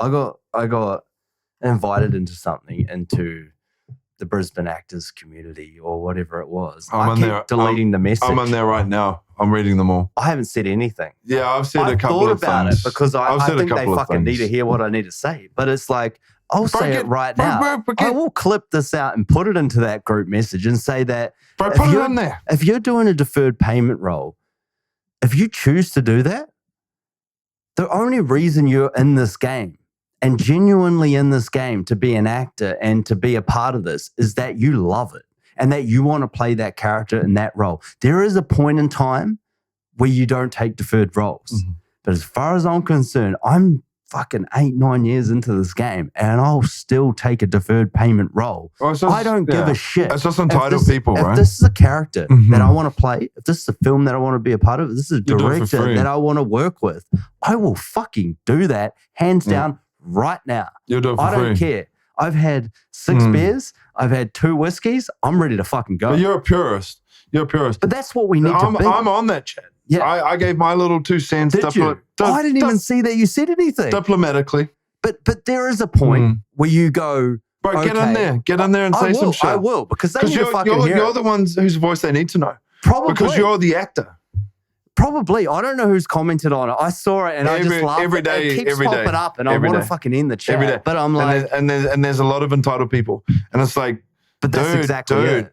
Dude, like, People are entitled and they don't understand the basic fundamentals of art and, more importantly, economics. Yeah. That's supply and demand, bro. That's supply and demand. There is a lot, and like there's a lot of filmmakers that need to get out there and experiment. And like, do you need to spend 50 to 100 grand just to experiment? Yes. You know, like exactly. Like, what if you get a whole bunch of people that are just keen and experiment like with all you got is a camera? Like, it's not. This is like the those are the industry. Yeah, it's like, you capitalist pig. I want to say to those people. You know, it's like, and they're entitled. They're like, I should be paid this for this. It's like, are you that good though? Are you that good? Probably not proven to be so. That's a hell of a question. Otherwise, you would be getting paid that. Well, almost. But there's a lot of good people that don't because they choose to do edgy projects. Or there's a lot of good people that missed out on the roles, like we were saying before. But the fact of the matter is, there's a cast type. The fact of the matter is, bro, I'm going to remember everybody that fucking that bled for art that I put down. Yeah. I remember everybody that did that when I get fucking multi-million-dollar budgets. I remember all of them. And I'll give them their time in the sun, whether it be a role straight up or at least an audition. Yeah. And consideration. Yeah. You know, and that's the thing. It's like, there's not a very big middle class in this shit. You know, it's feast or famine, man. Yeah. But to be honest, a lot of people to get to that level need to fucking scrounge around and find. You got to fight it's like, tooth and nail to get to that point. If those people that like are demanding that, then there wouldn't be fuck all shit for people to do when they're trying to get into the industry. You're already wasting your time demanding it. Yeah. That's the time that you should be spending doing the thing. Doing the thing. Or reading something. Contributing to the art that you're speaking of, that you're so vital to. Yeah. You got to earn that shit. It's a fucking precarious thing. Oh, I mean, whatever. If you're going to complain about that shit, you ain't coming on my film. Yeah. It's like, fuck you, bro. You're a douche. I mean, I don't... It's like, you're a douche. If you've got time to complain about that, what are you doing? It's like, you're a douche. How good are you actually? Take a look in the fucking mirror. Yeah, bro. Because there's a point where you ask yourself that question, and I totally respect the actors that do that, where you go, I've got this and this. I've got a few, not credits. I've got legitimate shit. Like where I'm going to go, you know what? I don't think I'm going to work for free anymore. And I respect that. But that's your own position. But they also will. And then you've got something comes along there and they go, fuck, this is so good. It's got a bit of funding in it. I'm going to do it. I'm going to do it. I'm going to do it. I'm going to give my time. They're the people. They're the people. But it's like, if you've got time to complain about it all, my friend, they're going to pass on you so quick, because there is 20 other fucking people that are going to do it without a doubt. Even, you don't have time to do it. Even people high up have said that. Like, even Jonah Hill said that about being in Django Unchained. Yeah. He said, they're like, oh, you only got fucking 60 grand to be in that Tarantino film. He's like, I would have been an extra for free in a Tarantino film. So would I, Tarantino. Actually, sorry. So I think he got 60 grand for the part or 100 grand or whatever. Was that Wolf of Wall Street? Wolf of Wall Street. Yeah. But for the Tarantino film, I think he didn't get paid much either, and he was like a small role. And we're like, people were like, because he'd just blown up with the comedies. Started to blow up, yeah. And he was like, and I think he said it for both of the filmmakers. I would have been an extra for free That's how he feels. Yeah, because they have no idea the weight that all carries, and even just the self-satisfaction of getting on a Scorsese or a Tarantino film. That's what it is, man. Yeah. Like you have, like, if those fucking assholes, you know, like, and don't get me wrong, socialists and communists, Jesus, what a fucking the state of you guys. Jesus, yeah, you know. But those capitalist pigs too, state of them. You know, you got to be in the middle somewhere. It's like those people demanding that, like, I should be paid $40 an hour for a piece of art that I have to be in. It's like, fuck you. It's like, you're going to, if you get those principles incorporated in anything in terms of law, which is not going to happen because anyone can pick up a camera and fucking go and do their thing. It's, but it's like, you know, you're going to deny people the chance to get a start. It's like, if you want to get a start, you go and you fucking jump into whatever fucking... Well, you got to beat out 20 or 30 other people, great actors. Yeah. To do it. Try and audition for some fucking short film that's probably going to be dog shit. You know? Like, but you're going to learn something, bro. Yeah. And eventually you might become something. See, that's a funny thing, man, that like you and I feel like the hands-on approach, right? And I don't know if that's because we come from New Zealand and we're like hardworking people or whatever, you know, like get in and get it fucking done. Whatever. I don't know. I don't know what it exactly is, but that we feel like, and I have always said this, like I thought I knew before I knew, you know what I mean? And when you get on that thing and you do the thing and you're hands-on and you do it, that's the best place to learn. You could go in every classroom in the world and learn from Johnny Depp, but you ain't going to learn shit unless you go and actually do the damn thing. Well, and like we you know, like you and I both feel like that, right? It. The whole experience, right? And you take from what every little bit of it. You got to be so open-minded in that scenario. It's not just what you're there to do. You're learning from everybody. I think in general in society, and I think in general to grow as a person, you have to be open-minded. Yes. Open-minded to new ideas. From everybody. New ideas, like new information. Because everybody around you can learn something from. Yes. Everybody. Doesn't matter if it's the guy that's the janitor cleaning the fucking floors. Some of them are the wisest people. Exactly, because I've seen so much. They're quiet. They take their time. You know, the most geographically minded people, the most geographically... Damo, this is your Elijah Craig. It's fucking good whiskey. Damo, the bro. This is the bros? We're going to pour this up. This is the bros whiskey? Yeah, he gave it to me at... he made it? My birthday. No. Oh. No, this is fucking good shit. But he gave it to me on my birthday at one point. But I just realized we cracked the Buffalo Trace. We've almost cracked the 3 hours. So let's pull this one up. Pour that shit. We will. What was I saying? Jesus Christ, I shouldn't have interrupted you. I felt like I had to do that public service announcement. That's okay, bro.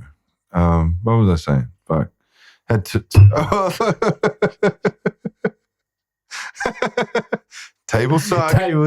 That should be. I will. Yeah. You pour up yours. All right, let's get down. Okay. I'm make sure. All right, it's all right. No, don't zoom it. Don't zoom it because you'll fuck the whole shoot. Did you zoom it? No. But just leave it. Yeah. You'll get it. He's table sucking right now. Oh, we can see it. Knock the mic and everything. Hold on. It's such good whiskey. I'm going to wipe it on my fingers and lick it. What the fuck was I saying, man? Oh, I don't know. I shouldn't have interrupted you. No, that's okay. It happens. Usually I have paper towels up here ready for this shit, but hey. Bro, it's alcohol anyway. It's only going to clean that shit. That is very true. Should we put another cube in that, eh? Yeah. Yes, please. What was I saying? I totally fucked that up. What was I saying? Jesus. I've totally lost my train of thought with that. Oh, well, it's gone. But yeah. We were on a good flow there. Yeah, we were right in there. Should we... Thing is with alcohol, though, short-term memory just gets fucking decimated. I've been pretty good through this thing. Yeah, bro. I actually got to say, man, you're a really good podcaster, bro. I appreciate you, bro. Thanks, bro. And you're really good at this stuff, man. I think I'm a pretty good listener. You know, I think one of my art forms and what I believe is one of my strongest qualities, I'm a very good listener. And yeah. Most of the time, which is all you can hope for. Yeah, man. And you got to learn so much from that. And and take in what people say, because like I just said about learning hands-on, like in the art of war, you know, like it's you're in the battlefield constantly.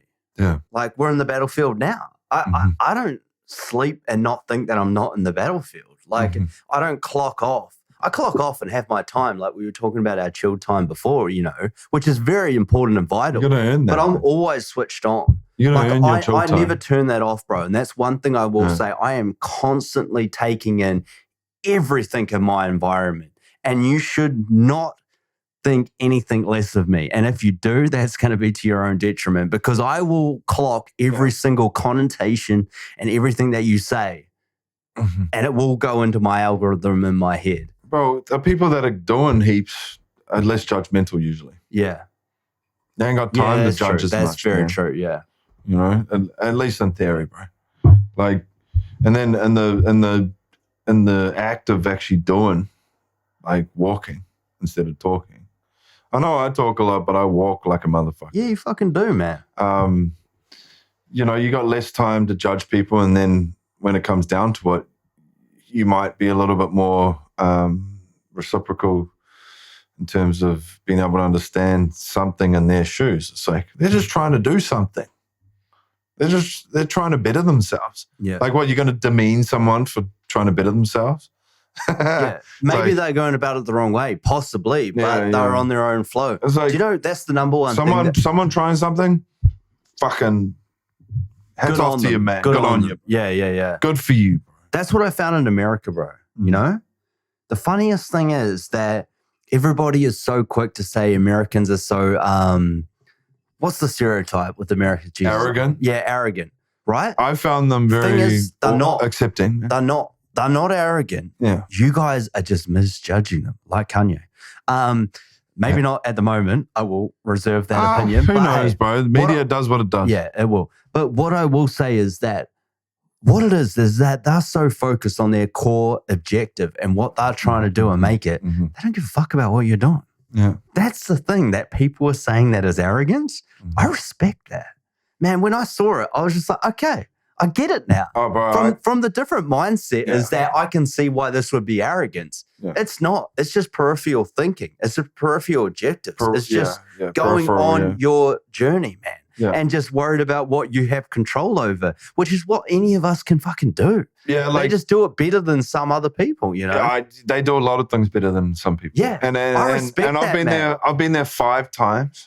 I love Americans. I've been there once and I picked that up. I'd like, they're all like so, not all, you know, obviously, you know, majority that I came across were very accepting, lovely. They wanted to talk. Yeah. They were actually interested, like, oh shit, where are you from? You know, like, because my accent's weird to them, Kiwi boy. Yeah, it's weird to people over here even. Like, bro, one black guy in an Uber got that I was Kiwi. Most people were like South African, English, Australian. Yeah. But we're not well known, I'll say. We're in a little island. We do our part, though. We do our part. Oh, bro, we do more than our part, son. Yeah. We do more. Serban Hillary? Kiwis, bro. Serban Hillary? I think he led the way, eh? He led the way for what we were trying to do. The All Blacks. Richie McCaw, bro. The Wright brothers. Wright brothers. Like there's so many stuff like that we really, we well over exceed our expectation. And that's what I love about Kiwis. That's what I love about our race and like, you know, what we do is that we fucking overachieve. I put my mum and my nana in that too. Yeah. My mum and my nana. Auntie. Māori woman. Yeah. Like, what were we saying before that, bro? Oh, Americans. Bro, I tell you what, man. Like, I fucking love like their vibe, bro. And I actually got on. Like, I was more spiritually connected with the Black Americans and the Latino Americans. But the white Americans were cool too, man. I love them too. Yeah. Like, but it's funny, like, you know, I spent time with a lot of, like, all of the different types of Americans. And or even the immigrants, like Mexicans and stuff that are doing a lot of the service work. But do you know what's funny about that, though? On the East Coast, they're not necessarily immigrants. A lot of them are. East Coast, so yeah. Sorry, did I say East? Yeah. I got my wires crossed. I meant West. Coast, I meant West, sorry. Yeah. And a lot of the middle. So I got it completely around the wrong way. My bad. Degree in geography, I still get things wrong. Whiskey and beer may have attributed to this. May have attributed. Well, the funny thing is, bro, if I say something's dead north, like it could be dead south. I've done that before. Yeah. And it's sort of like, holy shit. But it's just, incrementals of just. If I'm near the coast, I'm infallible. Like, because I'll see landmarks and I'll be like, that's north. But anyway, so on the West Coast, bro, a lot of, all those place names, pardon me, Los Angeles, San Antonio,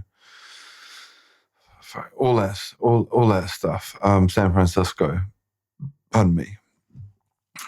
They're Mexican names for a reason, bro.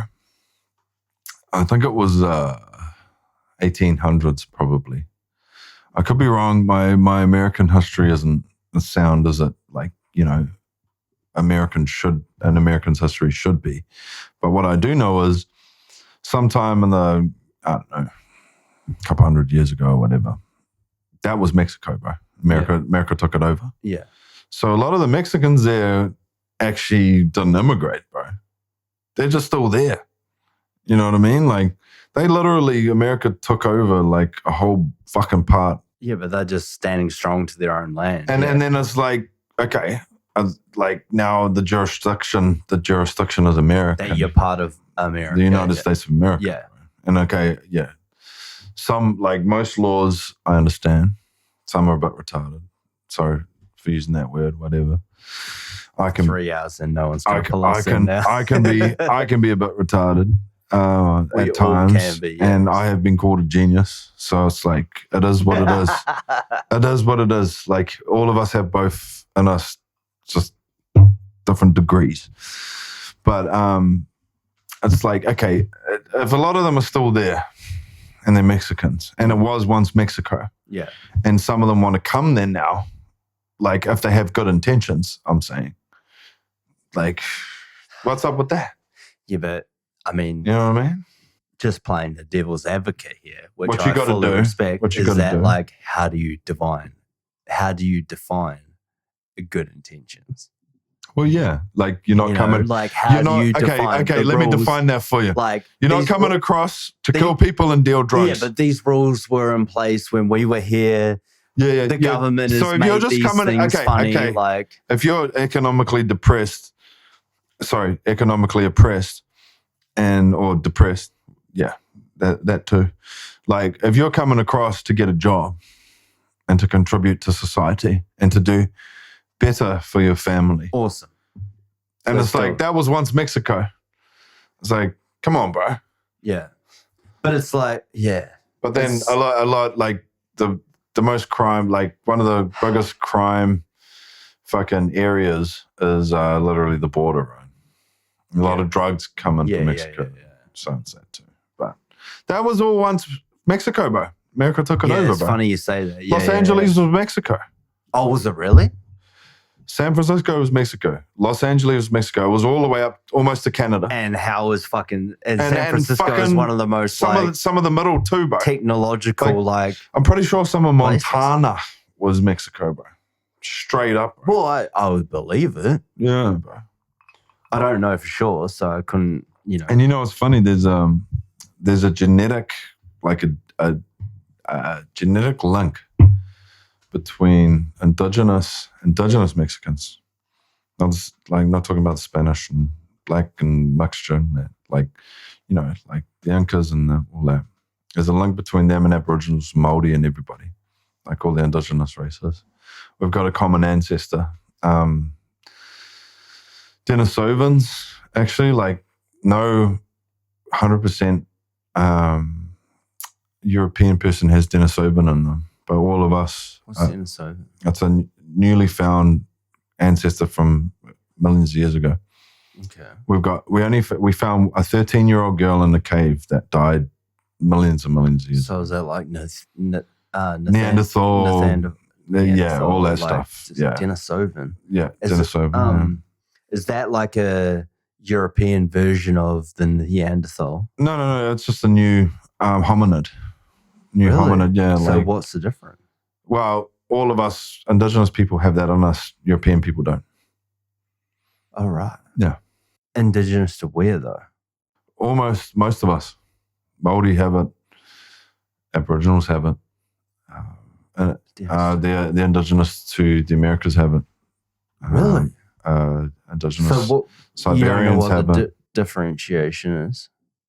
What do you mean? From Neanderthal to... Well, they're all different species, bro. Yeah, but we're all subspecies. So what is... We're all subspecies that have mixed together. So what's the differentiating? That's just a different hominid. Just a different hominid. For what reason, though? Different genetic structure. Okay. Yeah. To where they came from geographically? There's like N members on our genetic structure, like our actual deoxyribose nucleic acid, which is DNA. Yeah. Like the N members on that, like actually like can tell you some things, and like in terms of like, it's like mitochondrial DNA. Mitochondrial DNA will tell you a lot, and that's only shared through the female line. So it's like, the funny thing is when I learned this, I was like, oh, wow. So they realized with Danish people, right, which I'm part Danish, they've got American Indian in them. They were the first to, like, sorry, not the first. God. Like, when we talk about explorers that come to a land, like, they were one of the first that came to America, apart from obviously the indigenous people of that land. Yeah. That we know of in terms of the evidence we have now. Okay. And because, they say Columbus was the first. It's like, no, bro. On record. That's, yeah. He buried, it's like there's mitochondrial DNA evidence saying that the Danish brought American Indians back to Denmark, and they bred and everyone fucked each other. Okay. So it's like every Danish person pretty much will have a little bit of an American Indian in them. Wow. And I've got that. Danish from an American's perspective. Well, just the Danes. They came with the Vikings, man. Yeah, but they were Danish before they were. They were, yeah. But now, like, it's so entrenched in the DNA. And it's mitochondrial DNA that did that, because it's all through the female line, and it, like, gives certain M members, right? Yeah. And what I've realized with this technology, the technology that's classification of the technology that is now available to distinguish mitochondrial DNA. Yeah. It's like, I come from a long line of chiefs in my Māori heritage. Yep. So the daughter of the last chief in our line is the grandmother of my mum. So, and then my mum, like her daughter had my mum. Yeah.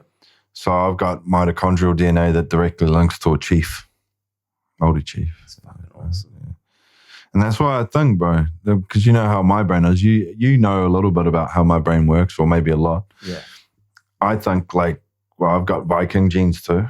It's like all those people that struggled to get their genes to where they are now. And you've got all these entitled bitch-ass people. And then they went to conquer. Yeah. Like, you've got all these entitled bitch-ass people living the best anyone's ever lived in cities that have got amazing everything. Yeah. I think, bro, it's like, well, you go back, and I'm a direct ancestor of the first man to the South Pole, Roald Amundsen, a Norwegian explorer too.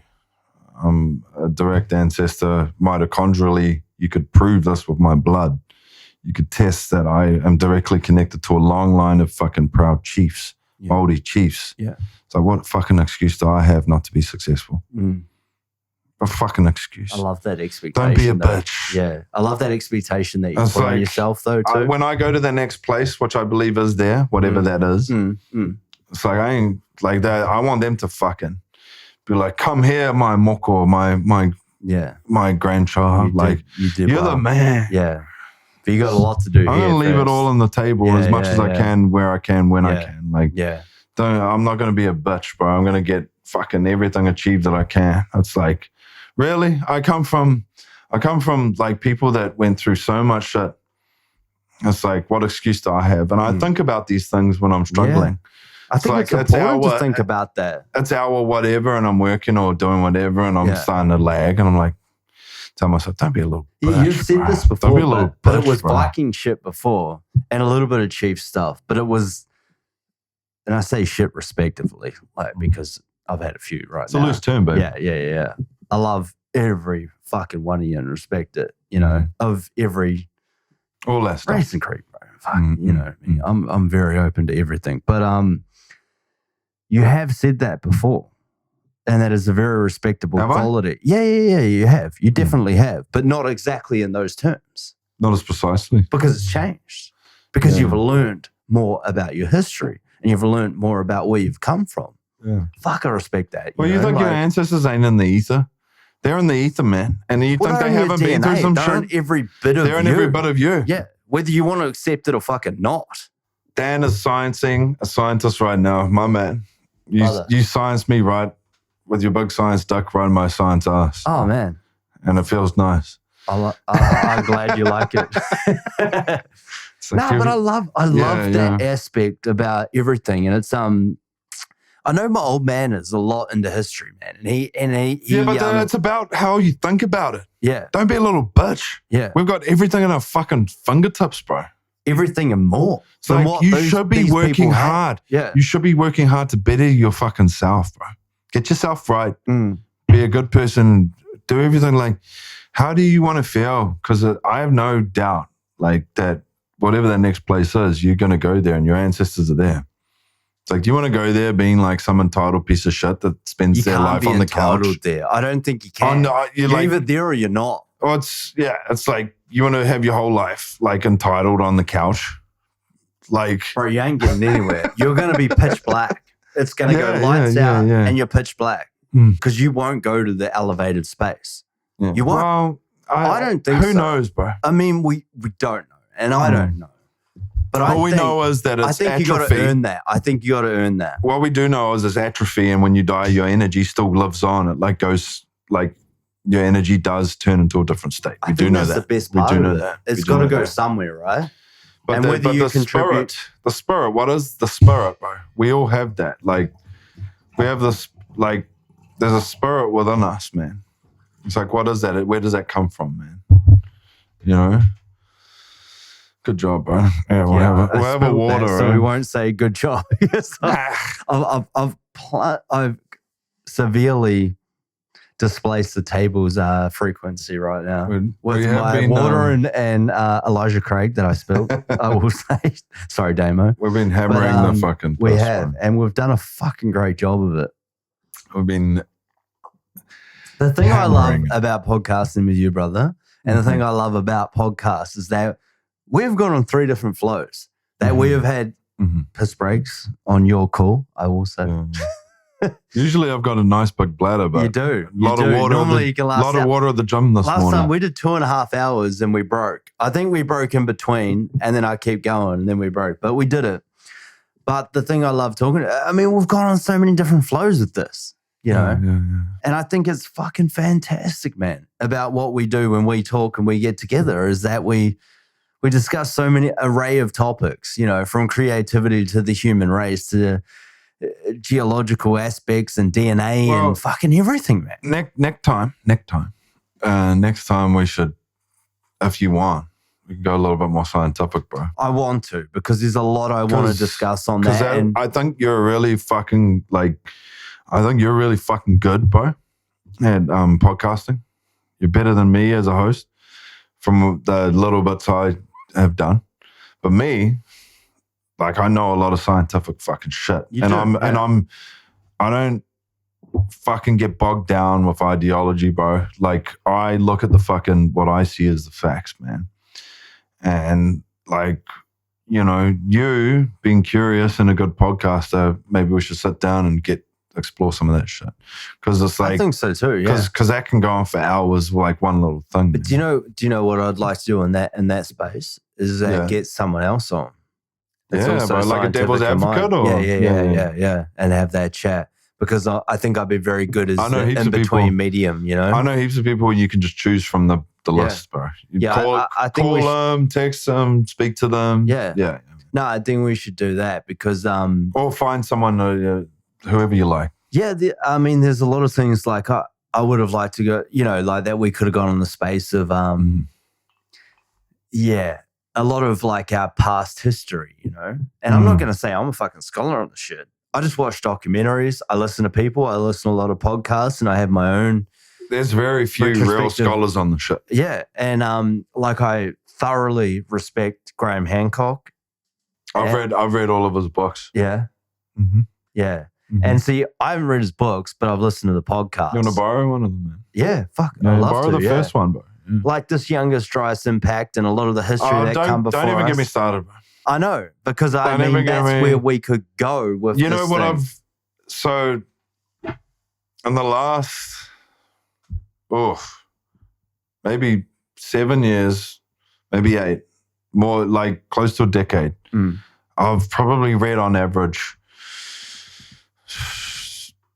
couple of scientific papers a week because I'm a reader, you know that. Yeah, I read books and shit. But I mean, on average, when I get on a tear, I read a bunch. So I'm talking about on average, but most of what I've actually read is climate scientific papers. I know. You're pretty passionate about this stuff. Most of that is on the younger driest impact, bro. Okay.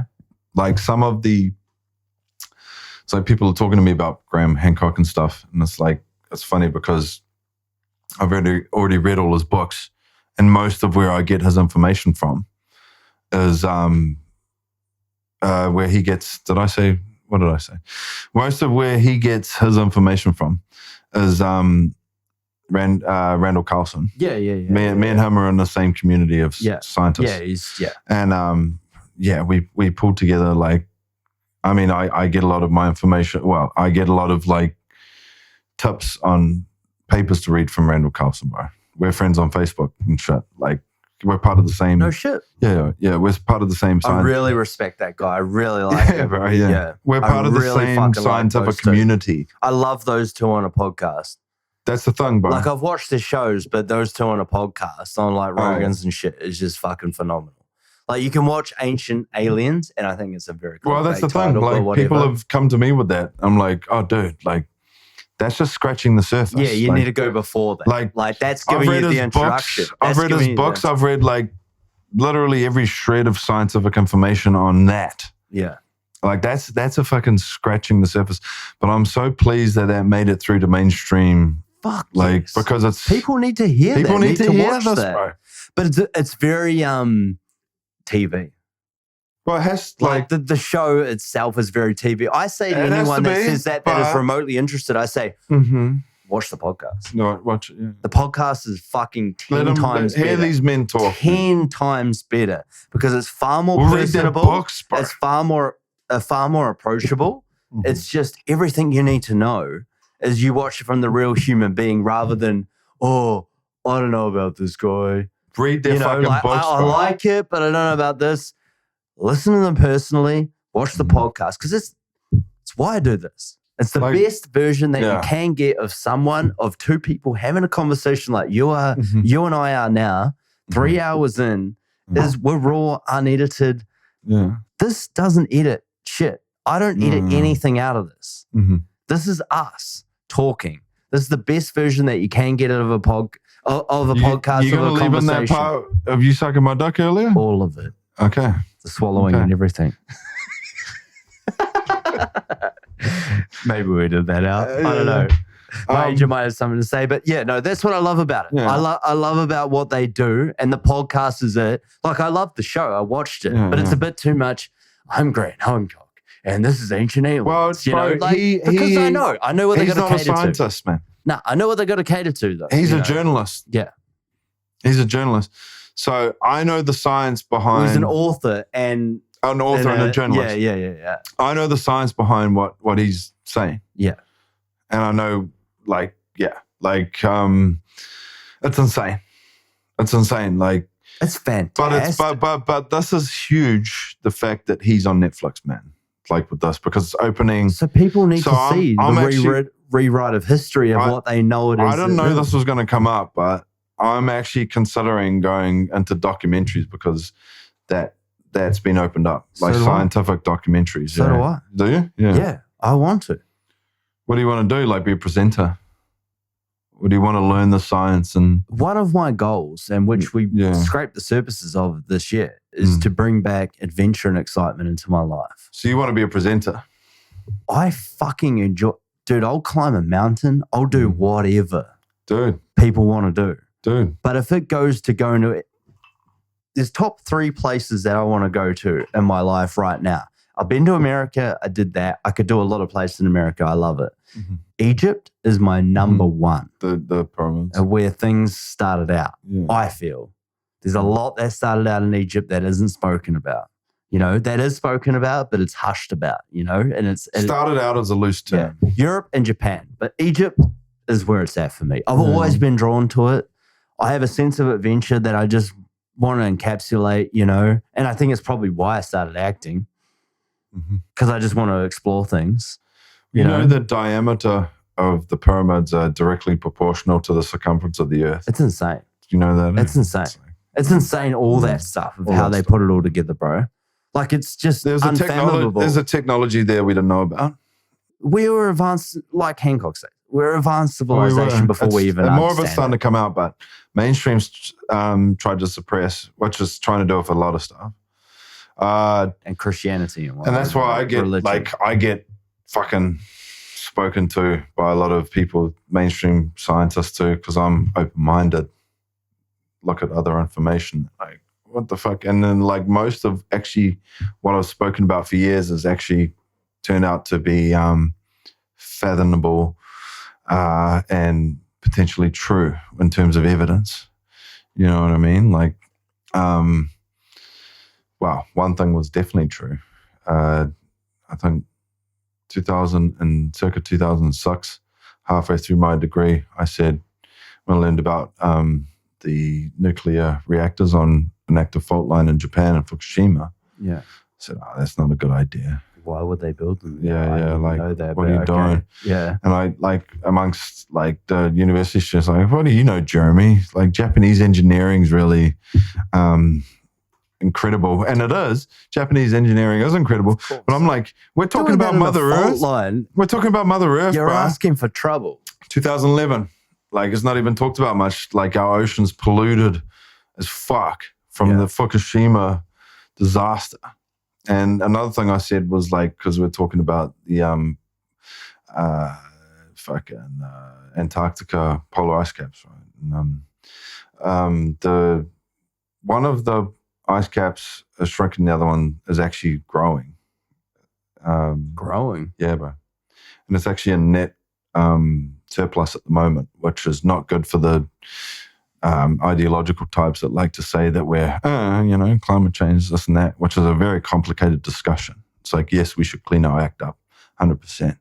But anyway, during that, studying that, I said, I bet you there's volcanism under Antarctica. 100% bet there's volcanism. Yeah. And like, whatever, it's us. Whatever, it's us. We're causing the ice caps to mount. No, how far did they read it, though?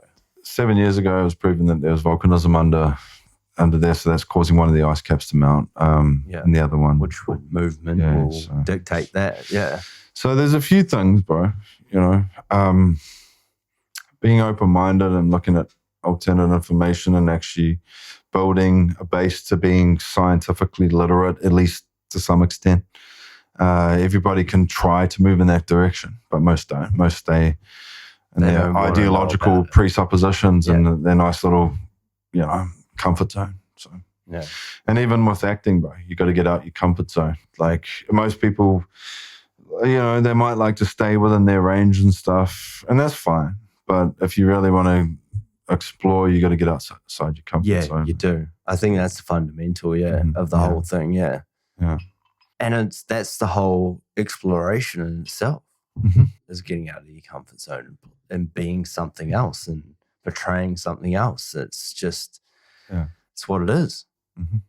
It's a fantastic thing, but let's finish it off there, bro. Because we could keep going, man. I could keep going all fucking night long.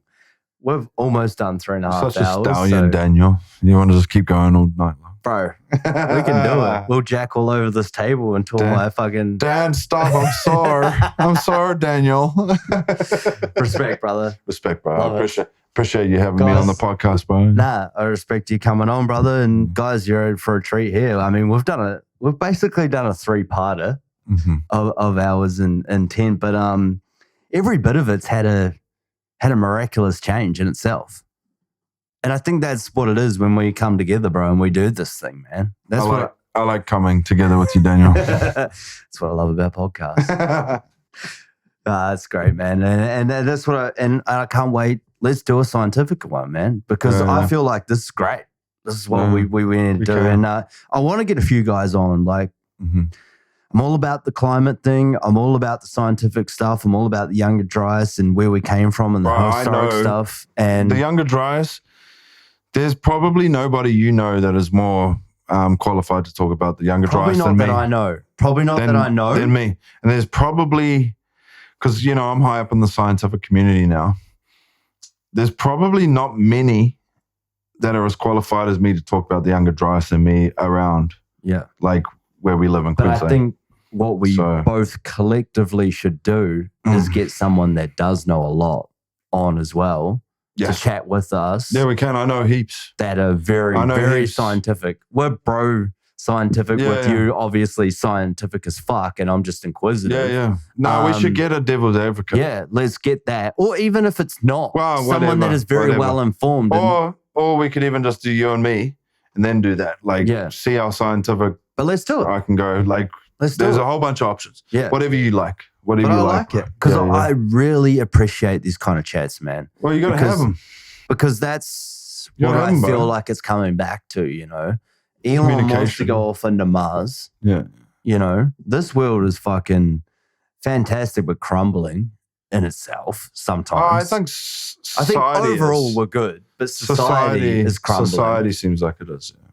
Somewhat, which is very worrying in some aspects, and we'll get to that. But yeah, man, there's a lot of rich conversations within all that. But man, guys, this guy is the truth. Go see his filmmaking. The Hilliverse is a thing. J.R. Hill filmmaking.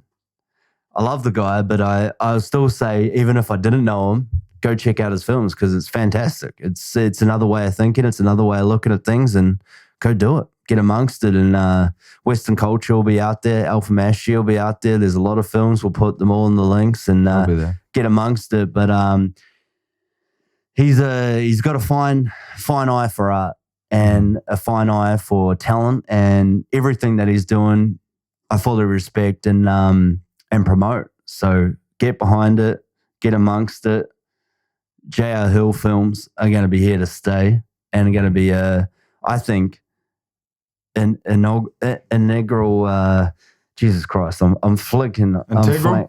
Integral part of where we're going.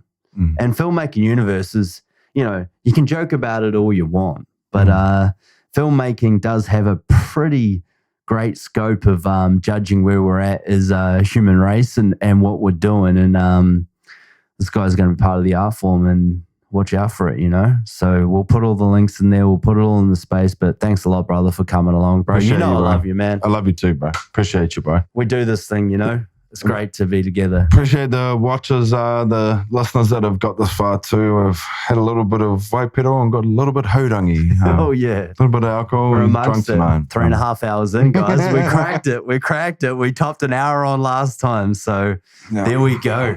We did the damn thing. Awesome. But thanks a lot for coming along, brother. We'll do this again. And man, we'll get it done. All the best, bro, for the future. Filmmaking and baby boy coming along and everything you're doing with the fam, man. Appreciate that, bro. Appreciate you. Brother. Cheers, bro.